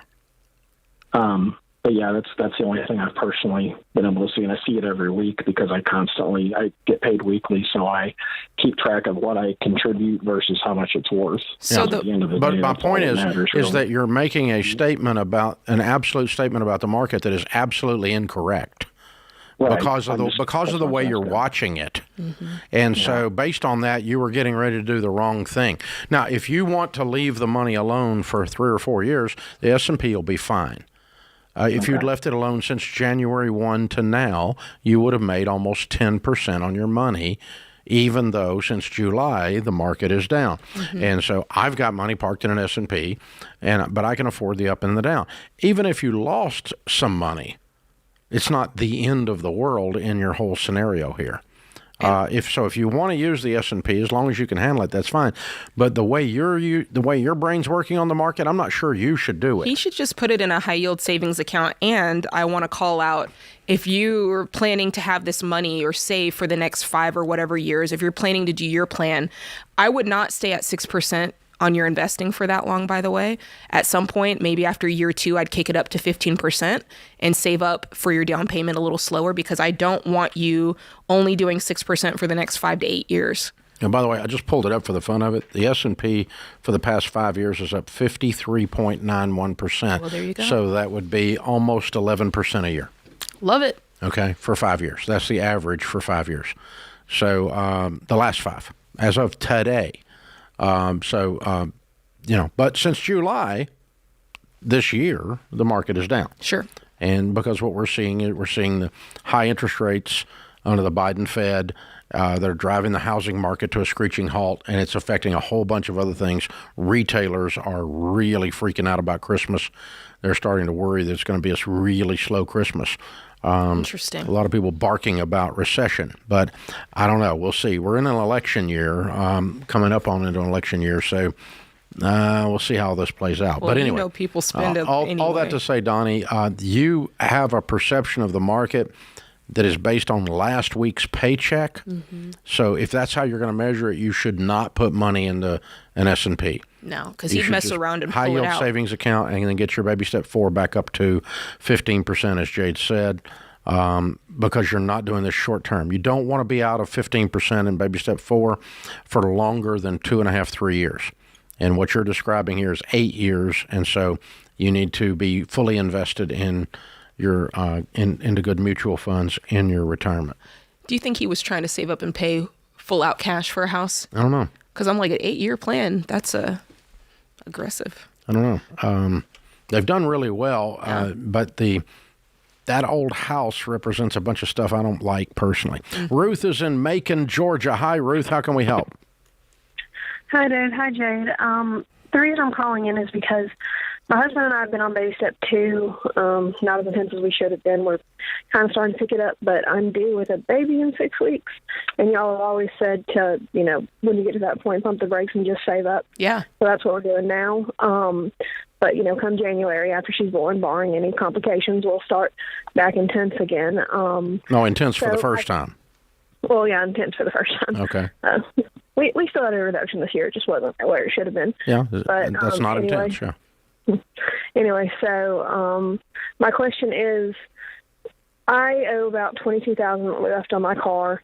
So it's at about the point where I could trade it in for about $25 right now, or sell it for around $30, or by the time we paid off, and if we stick to the snowball schedule, I've ran all the numbers multiple times, and it always comes out to April 2025. Sell it. Yeah. Sell it and buy a $7,000 car. Yeah.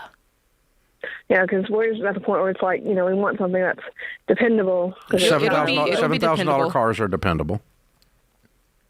What about your husband's car? He has a truck, but it's almost paid off. Yeah. I want something that's dependable as code for I don't like the car. All these cars are dependable. $7,000 cars are dependable. There's nothing wrong with a $7,000 car. If you pick the right car, you have it checked out mechanically. You don't buy a piece of junk, because you just look like the way it looked or something. But actually check out the mechanical background. There's lots of really good cars for $7,000. Really nice cars. And so, yeah, I would sell that puppy and be out of debt. There's no way I'm fighting with this stupid vehicle for 3 years. No way. No chance. No fun at all in that scenario, Ruth. So, yeah, baby comes, I'd be selling that car. And don't you ever say, I need something dependable again. It's just not true. This is The Ramsey Show.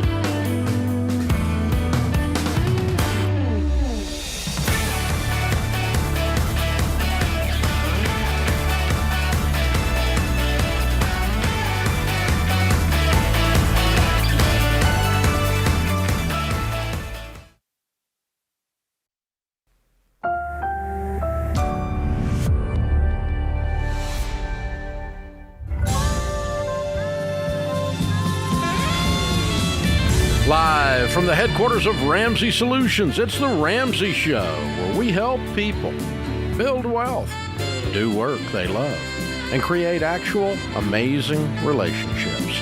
Jade Washaw, Ramsey Personality, is my co-host today. Thank you for joining us, America. Open phones at 888-825-5225. Michelle and Tyler are with us in Las Vegas. Hey, guys, how are you? Good. How are you? Better than we deserve. What's up in your world? Well, I'm calling in to get your advice. My husband and I bought a house a couple of years ago, and I am in the mortgage industry, and yeah, I'm a mortgage loan officer, and I was earning about 8 times what I'm earning today back in 2021 when we bought the home, and then the crash happened a few months later. Yeah. So we're at a negative $12,000 a month from our expenses versus our income. Mm-hmm. And I've kept a year-to-date tally since January of this year to current. And so those are exact numbers. And we're at an interest rate of 2.625 on our mortgage. So really good rate. And we have about $400,000 in stock, and we have about $1.5 million in retirement, which we don't want to touch. Mm-hmm. And we have minimal in savings and checking, maybe $30,000. And so we have borrowed about $100,000 from my parents. And is that how you're floating the $12,000 a month loss? That was to help and also make sure that we were able to pay on our insurance premiums that were due in April of this year. We have just to keep on our savings plan of that, as well as help keep afloat. And we ended up getting a car loan, which we normally don't have car loans, but we ended up financing a car loan at 5.24%. Why would you buy a car when your income was off 70%?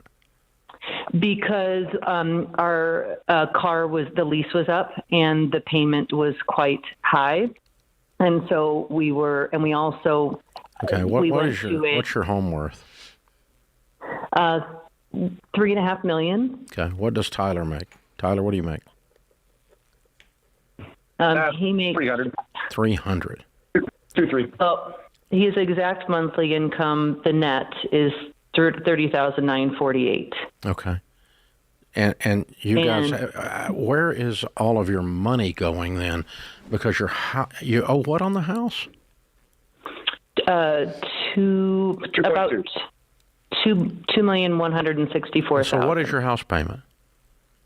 $11,400, and that he's bringing home $30,000. So why are you burning $12,000? Where's it all going? It is going to private school. What's tuition?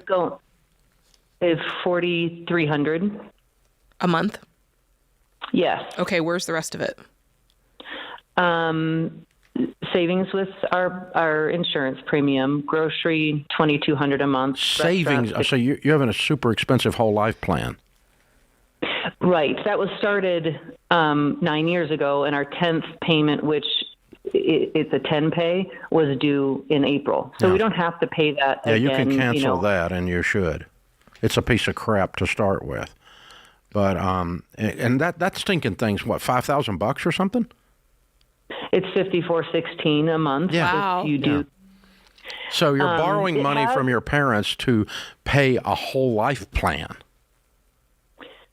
Is $6,000 of your 12 burn? That's an easy fix. Mm-hmm. Go get some term insurance and drop that garbage. Cash the value out and pay your mom and dad back. How much cash value have you got? So we have $400,000 cash value on that. And you have $400,000 in stock also. Mm-hmm. Yes. Yeah. Cash that crap out. There you go. Why are you've got these assets, turn around and borrow from your parents? Why not use the assets? Well, agreed. We have a loan already of $185,000 on there. Okay, so you're only going to net $200. That's okay. fine. You can still clear out. No, that's an addition. The $400 is an addition to that. And Good that God. if I borrow against it, then if you cancel it, you're going to walk out with all the money and get rid of the expense. And it is a horrid investment. This is what's killing you. Look, you have two major symptoms in these numbers. Mm-hmm. Your loss of income and this horrendous investment program. Well, the 12 negative. The third symptom is you've not cut your lifestyle because you're used to living on $700,000-$800,000 a year, and y'all are still acting like that. Agreed. And I don't. I put together a budget. It's just having the family follow it. So are you gonna do what Dave just suggested? Are you gonna cancel this whole life, and are you gonna clear out those stocks, and are you gonna pay back that loan to your parents? Before we go further, I just want to know if you're gonna do that. Well, if that's what you're suggesting that I do, then that's why I'm calling in for advice. Yeah, okay, good. I'm suggesting you stop all whole life policies immediately. They're a crummy place to put money to start with. If everything was healthy, I would suggest that. I sure as crud wouldn't be borrowing from my parents to pay a whole life premium, which is essentially what you've done here. And I sure as crud wouldn't have bought a car when I'm so broke I can't pay my bills on payments. I would have bought a car I could pay cash for. I would have cashed out enough stock and go buy a car. Mm-hmm. You don't need more payments. You've got problems. So you're increasing your burn rate every time you do that, not decreasing it to turn the corner. So what you do in these situations is you button down the hatches. The hurricane is here. The hurricane is temporary. We don't know how long it's going to be on shore. But right now we've got 60 and 80 mile an hour wind coming at our house. And whether it's here for another year or whether it's here for another 6 months, you and I don't know. I pray God your income comes back next spring because that means the real estate market has started to come back and this ridiculous economy we're sitting in with these interest rates has started to reverse and go the other direction. I hope that for America, and it certainly would be great for Michelle and Tyler. So, but I don't know how long the hurricane's going to last. But right now, you've got a burn rate that you can fix. You do not have to have a burn rate. Cut your freaking lifestyle, get rid of the whole life policy, get rid of the car payment, cash out enough stock to do that, and look at your family and go, boys and girls, we don't get to live like we used to live. We don't have the money. And you and your husband be grown-ups and sit down and go, we have to live on less than we make. We have a brave new world we're in. We don't make $700,000. We only make $360 now. Wow. And we're going to have to figure out a way to make it on that for a little while. Your house is not your problem. Your house is great. I'd sit right tight in your house, but I'd cut a whole bunch of other stuff out of your life now, right now, and get rid of this burn rate. And then you can wait, and when it comes back up, you can have some enjoyment stuff again. In the meantime, you guys need to find beans and rice back in your budget again. This is The Ramsey Show.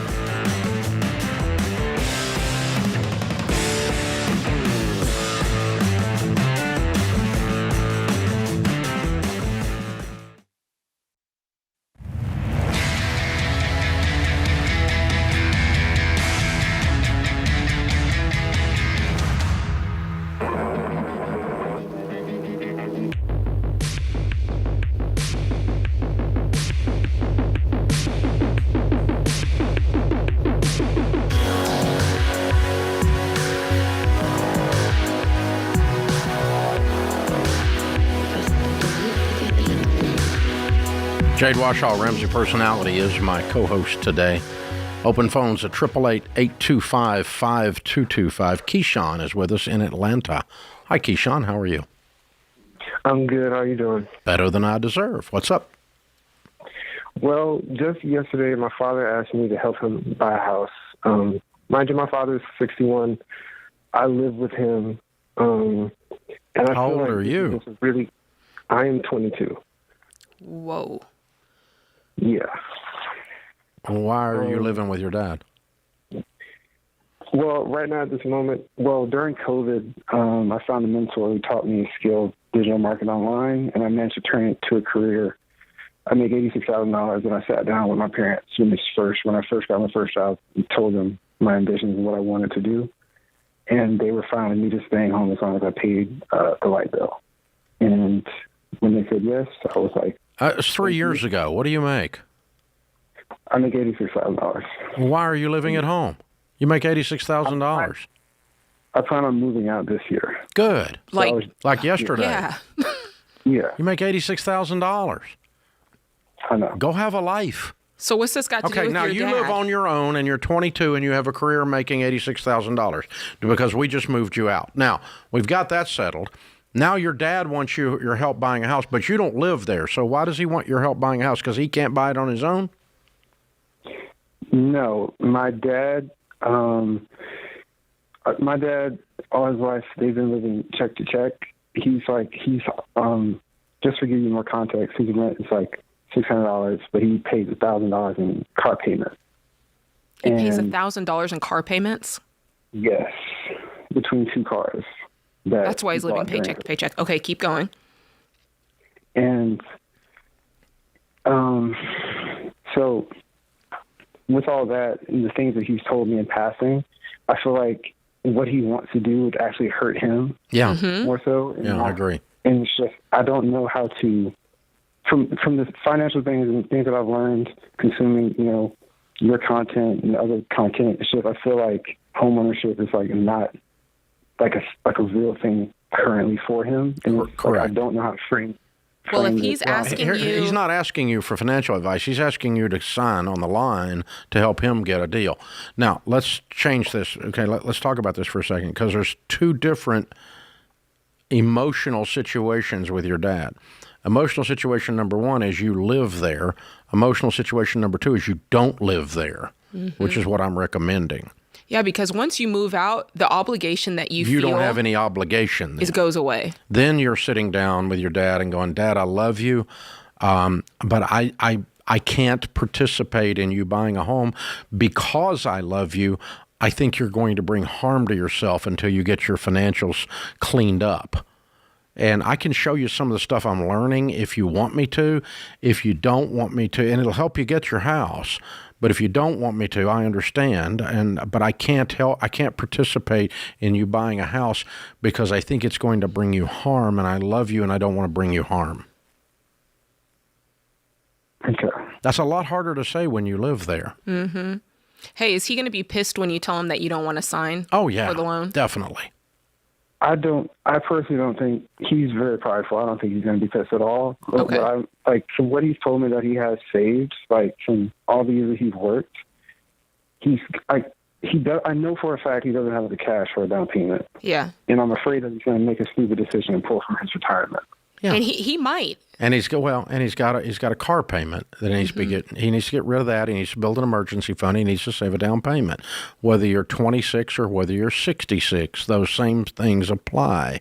And that's what I would tell him. And I'm almost his age. I'm actually older than him. So, I would say, young man.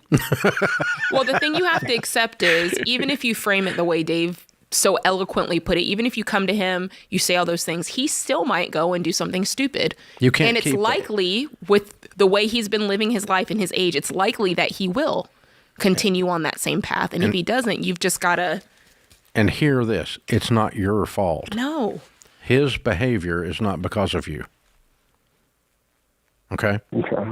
You helping him do something stupid or him doing something stupid on his own is he does something stupid on his own is not your fault. You helping him do something stupid that's bad for him is your fault.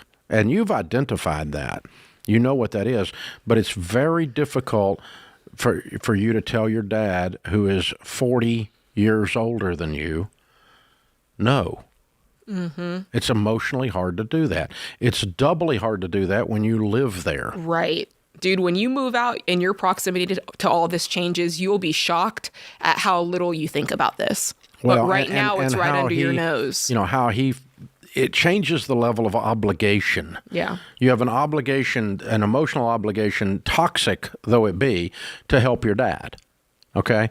You have a double obligation to help your dad if you live in his house. Mm-hmm. Right? You follow me? Mm-hmm. Both of those obligations do not bind you to doing something that harms him. Mm-hmm. And we're all three in agreement that this is harmful to him. Yeah. Buying a house when you're broke, Keyshawn, is not good for you. It causes you to get broker. That's why we call them brokers. Mm-hmm. That's it, man. I mean, you've heard me say that 1,000 times.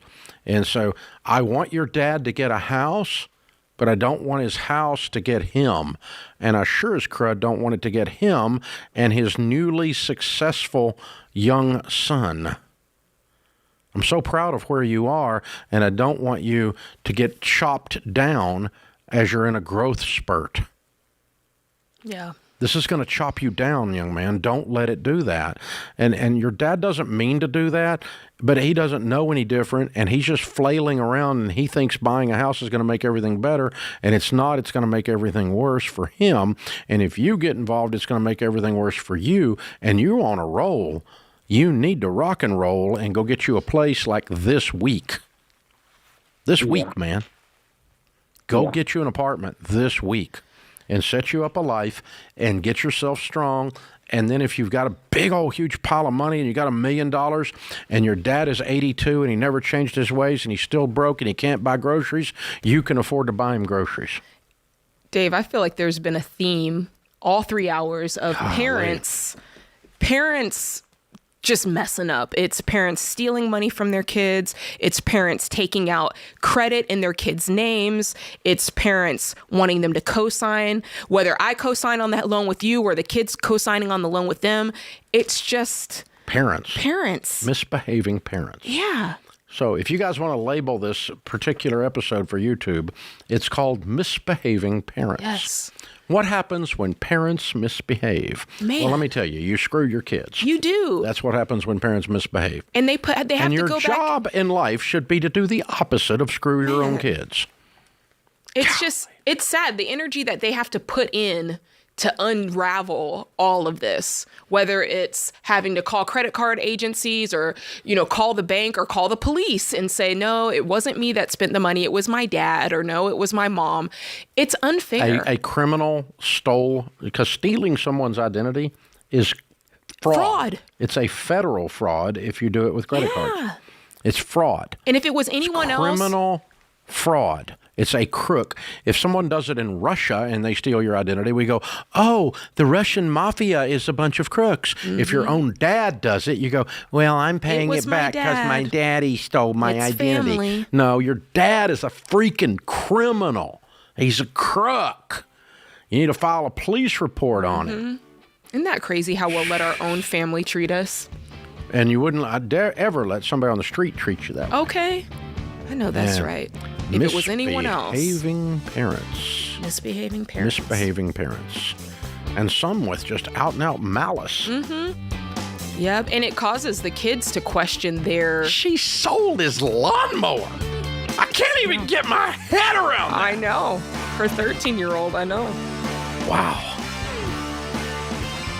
This is The Ramsey Show.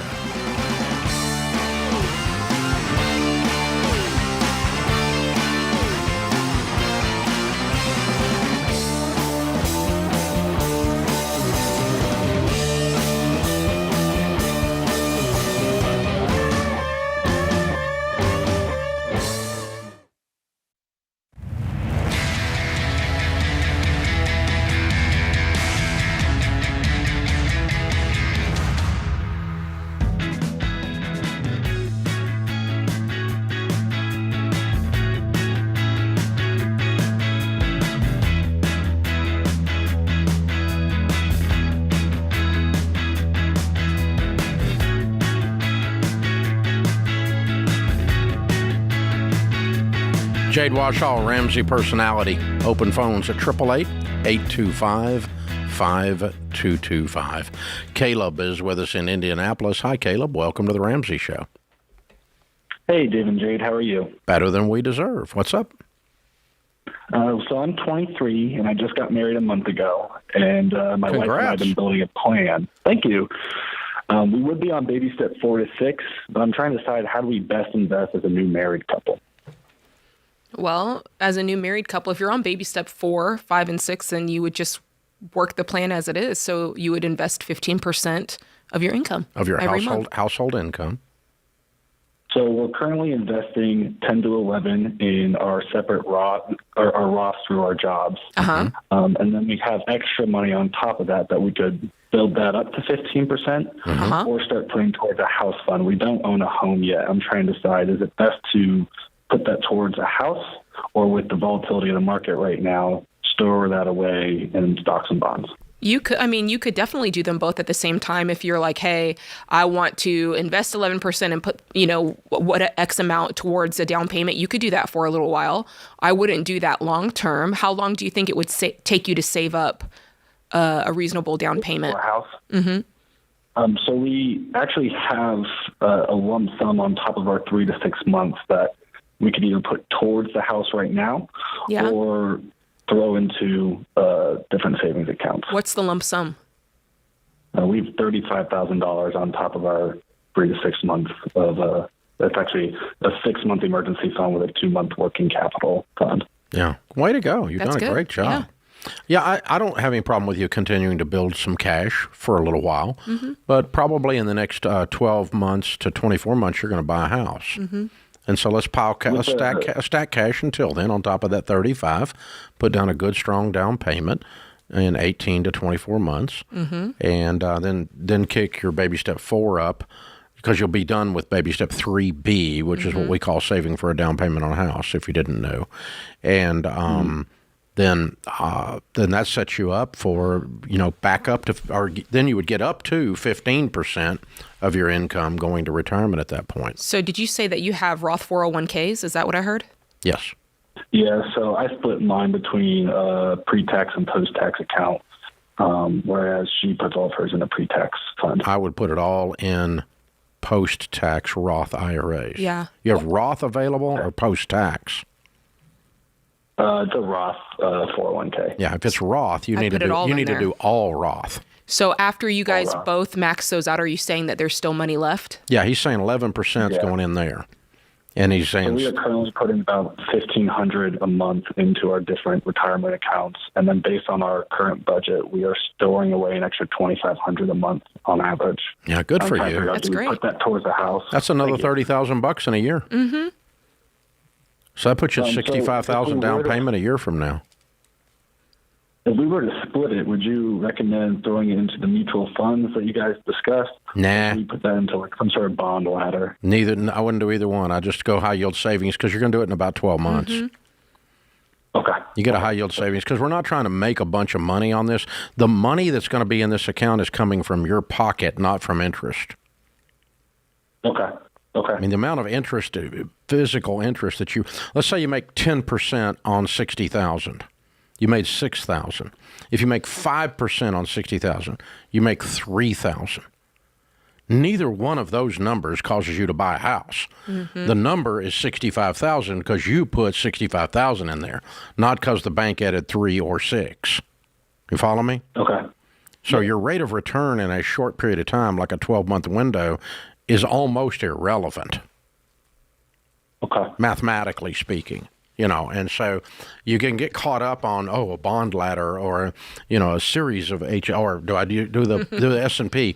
It doesn't matter. I mean, it doesn't matter because you're not in there long enough for it to matter. That's right. Because again, 12 months from now, you're going to be sitting on $65,000-$70,000 with a down payment, and you're going to buy a home on a 15-year fixed where the payment's no more than a fourth-year take-home pay. Dude, you're in charge. That's awesome. I love it. And then he's going to be putting his whole 15% to his Roth 401ks. Love it. It's great. Yeah, and if those are maxed, then he can go over to regular personal Roths in good mutual funds and still get to 15% once he gets the house purchased. Bellamy is in Washington. Hi, Bellamy. How are you? Good. How are you? Better than I deserve. What's up?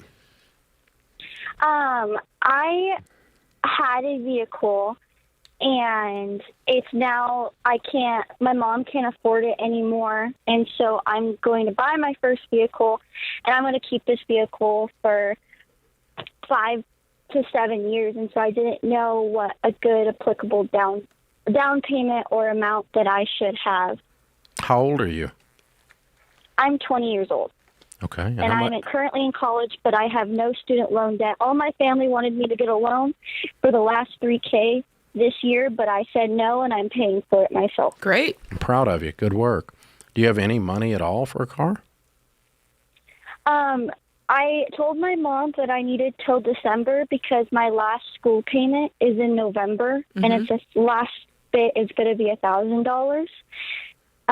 So I told her I needed till December to start saving, and then I told her the latest I would probably be February because I have to start after that saving $10,000. And can she let you drive this car until then? She said that she would. That would be okay. Okay, so by February, how much money will you have to buy a car? I'm hoping to have at least $5,000. Good, buy a car for $5,000. Okay. So I shouldn't do a loan or anything? No. Last thing you need is a car payment. You're broke. Yeah. I mean, you're barely nipping and tucking and getting this, doing double backflips and twists and everything else and getting this tuition covered. I'm proud of you. Way to go. Add a car payment to it. You might not be able to make that. Mm-hmm. Well, this is the last payment in November, and I'll be completely student loan debt free. And then That's great. And then I have a little bit of a gap until next October, until nursing school. And so that's when I wanted to kind of build that $10,000. Yeah, good. And so we don't need a car payment. We need to build $10,000. Yeah. The car payment gets in your way of doing anything you want to do in this life. So get you an inexpensive $5,000 car, or however much money you have by February. If you got more, you can spend it all on a car. I don't care. But now, let me ask you this. Your mom has done this car deal. Where's your dad? My dad lives up in Bellevue, Washington. Does he know, do you have a good relationship with him? I really, we're good. Like, I guess we're friends. Okay. Does he know anything about vehicles at all? Yeah. Okay. Maybe he can help you, or someone else can help you. But what I would suggest you do is you look for a car that is not pretty. Okay. But it is very reliable and has low miles and has a lot of life left in it. So I don't care about the sex appeal of this vehicle. As a matter of fact, it might be the kind of vehicle you need to give a name to. Old Blue. Old Big Gertie. Red. Bertha. I don't know. Let's give this car a name, but it's the dinosaur. It's the thing that's reliable, and everybody kind of snickers about the way it looks. Because Bellamy, you ain't picking up boys with this car. You're living life. I have a boyfriend, and we remodeled an RV, so I don't have any rent at the fair. I just have to pay $400 for a spot, and we're 20 and 21. Okay. Well, so my point, though, is that you need to get a car that's reliable and that you don't care what people think. That was my point. Okay? And I'm sorry, that was funny. That's what we're after. So she doesn't have to worry about getting boys in this car because she's already got somebody. I know. I already got that covered, Dave. Dave, I think I missed. I lost that one. Okay. This is the Ramsey Show.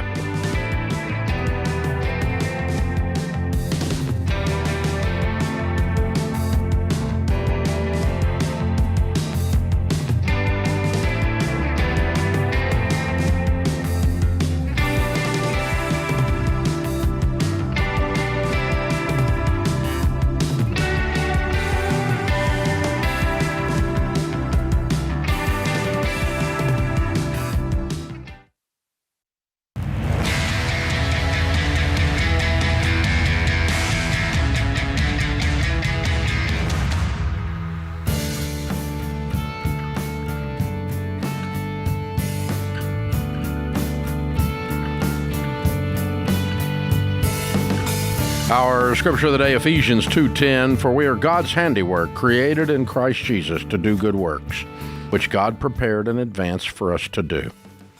Kimmons Wilson said, every once in a while, a new technology, an old problem, and a big idea turn into an innovation. Kimmons Wilson, by the way, founder of Holiday Inn.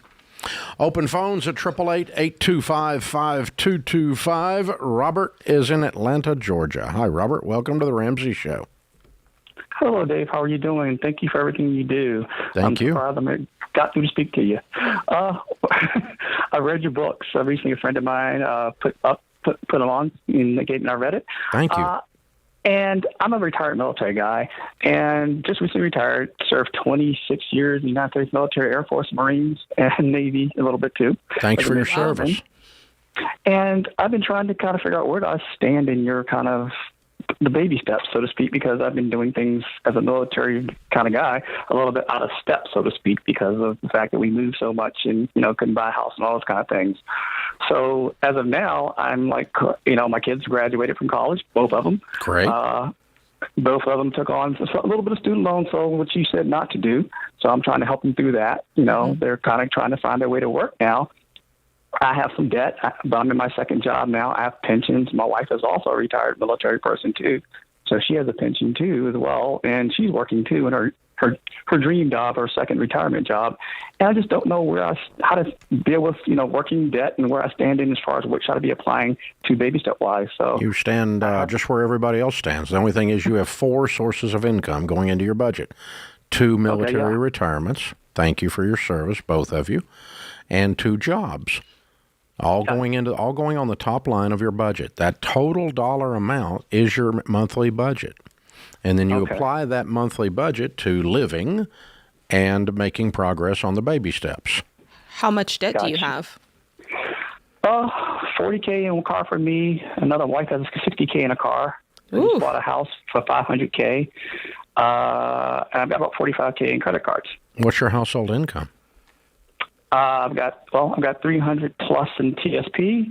No, household income. Oh, household income. Yeah, what's your 2 retirements? What's your 2 retirements and your 2 jobs add up to? Including my pension, my disability and stuff, about $310K. Great. That's 2 jobs, you and your wife, and you and your wife's income.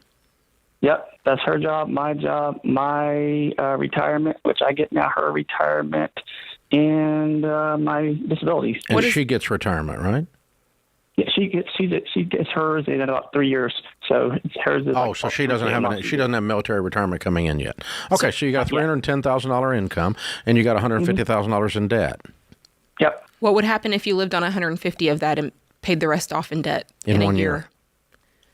What was that question again? What would happen out of that $310,000 income? What if you decided, you know what, we're going to live on $150,000, which, by the way, is more than double the median average income. What if you decide you're going to live on $150 and take the rest of it and pay off your debt and be debt-free in 12 months? That's what my goal is. I've kind of got one of those apps and looked at your kind of it's like what your budget app is to try to say, just pay my debt. I can live off my pension right now, period. Yeah. And just use my working money, because my working money is like $200K of my job. I'm a physician. Okay. I paid off $260 of medical debt, for my student loan. So one thing is should I be using my working money just to pay off? You should be using every dollar you can squeeze out of your budget to pay off your 3 debts, your 2 cars, and your credit card debt, and you cut up your credit cards. Now you don't have any payments but a house payment. You make $310. That's pretty sweet. And now we're in a position to build an emergency fund of 3 to 6 months of expenses. Baby step 3. Baby step 4 is 15% of your income going into retirement. And so we're going to add to your retirement income by creating an actual nest egg, not just a pension. A pension is fine, but it dies with you. And so so you need, in addition to having a pension, you need to build a nest egg. And the great news is you make a lot of money, and so you should be able to build a substantial nest egg. Build some wealth, man. Become wealthy. Now, since he has that pension, would you still have him invest 15%? Yep, absolutely. 15% until we get the house paid off. When the house is paid off, we don't have to worry about the kids. They're done. Baby step 5 is X through it. And then then get the house paid off. When the house is paid off, we just build a big old pile of wealth and create a big old pile of generosity and a big old pile of enjoyment and all of that. That's what this is for. So, again, thanks for your service, guys. You've done a great job. Now let's clean this mess up. Cindy is in Cincinnati. Hi, Cindy. How are you? Hi, I'm doing good, Dave. How are you? Better than I deserve. What's up? Well, I'm 66 years old, and I own 3 houses. I went through a divorce a few years back, and sorry. Anyway, I ended up with 3 houses. Actually, I ended up with 2 houses, and I continued working, and my son lives in one house, and he has 4 kids, single dad, and I rent that to him and let him take care of that house. So then I ended up moving out of the house that I was in and bought my neighbor's house right next door because it looked more of a retirement home that I wanted to be in. And I had been fixing up the other house, but I kind of got into the Airbnb business to bring in some income while I was fixing that up and to help, do some renovations. So I make about $50,000 a year off the Airbnb, and my day job that I'm at is at risk right now. I'm afraid we're probably going to file bankruptcy. What do you make there? About $98,000. What do you do? So I'm in purchasing. Okay. All right. Among other things, I'm the jack of all trades there. Yeah. Last man standing, huh? Yeah. Okay. Yeah, that's hard. And I've been there 32 years. Oh, so wow. Been there a long time, and I've got a GED, so I'm blessed that I have what I have. So, how old are you? 66. 66. Yeah. So what's your question?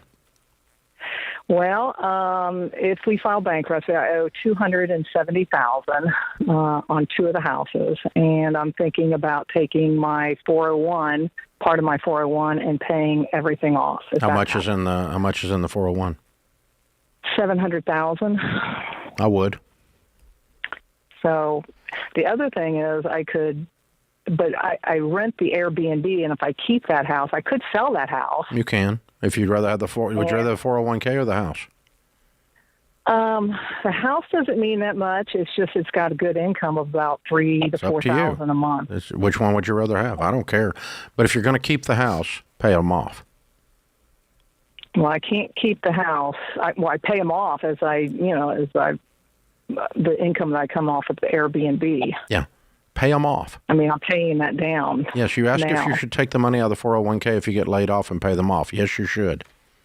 Okay. Because you still got plenty of money in the 401k and you got 3 paid-for houses. The only thing that's left hanging in the air is I have this sinking feeling that you're really not charging your son much rent at all, like $50 or something stupid. No. Okay, Well, so when is your son going to create a sustainable life for himself? I ask him that every time. Well, every time you don't make him. Yeah. Okay. Yeah, he is definitely, it's a sore subject for sure. Yep. And that's costing you more than this everything else we're talking about put together, because you got a big old pile of money tied up over there and got zero return on it except what it's going up in value while he lives there and probably doesn't even do the maintenance well. He does do the maintenance, and he does help me on mine.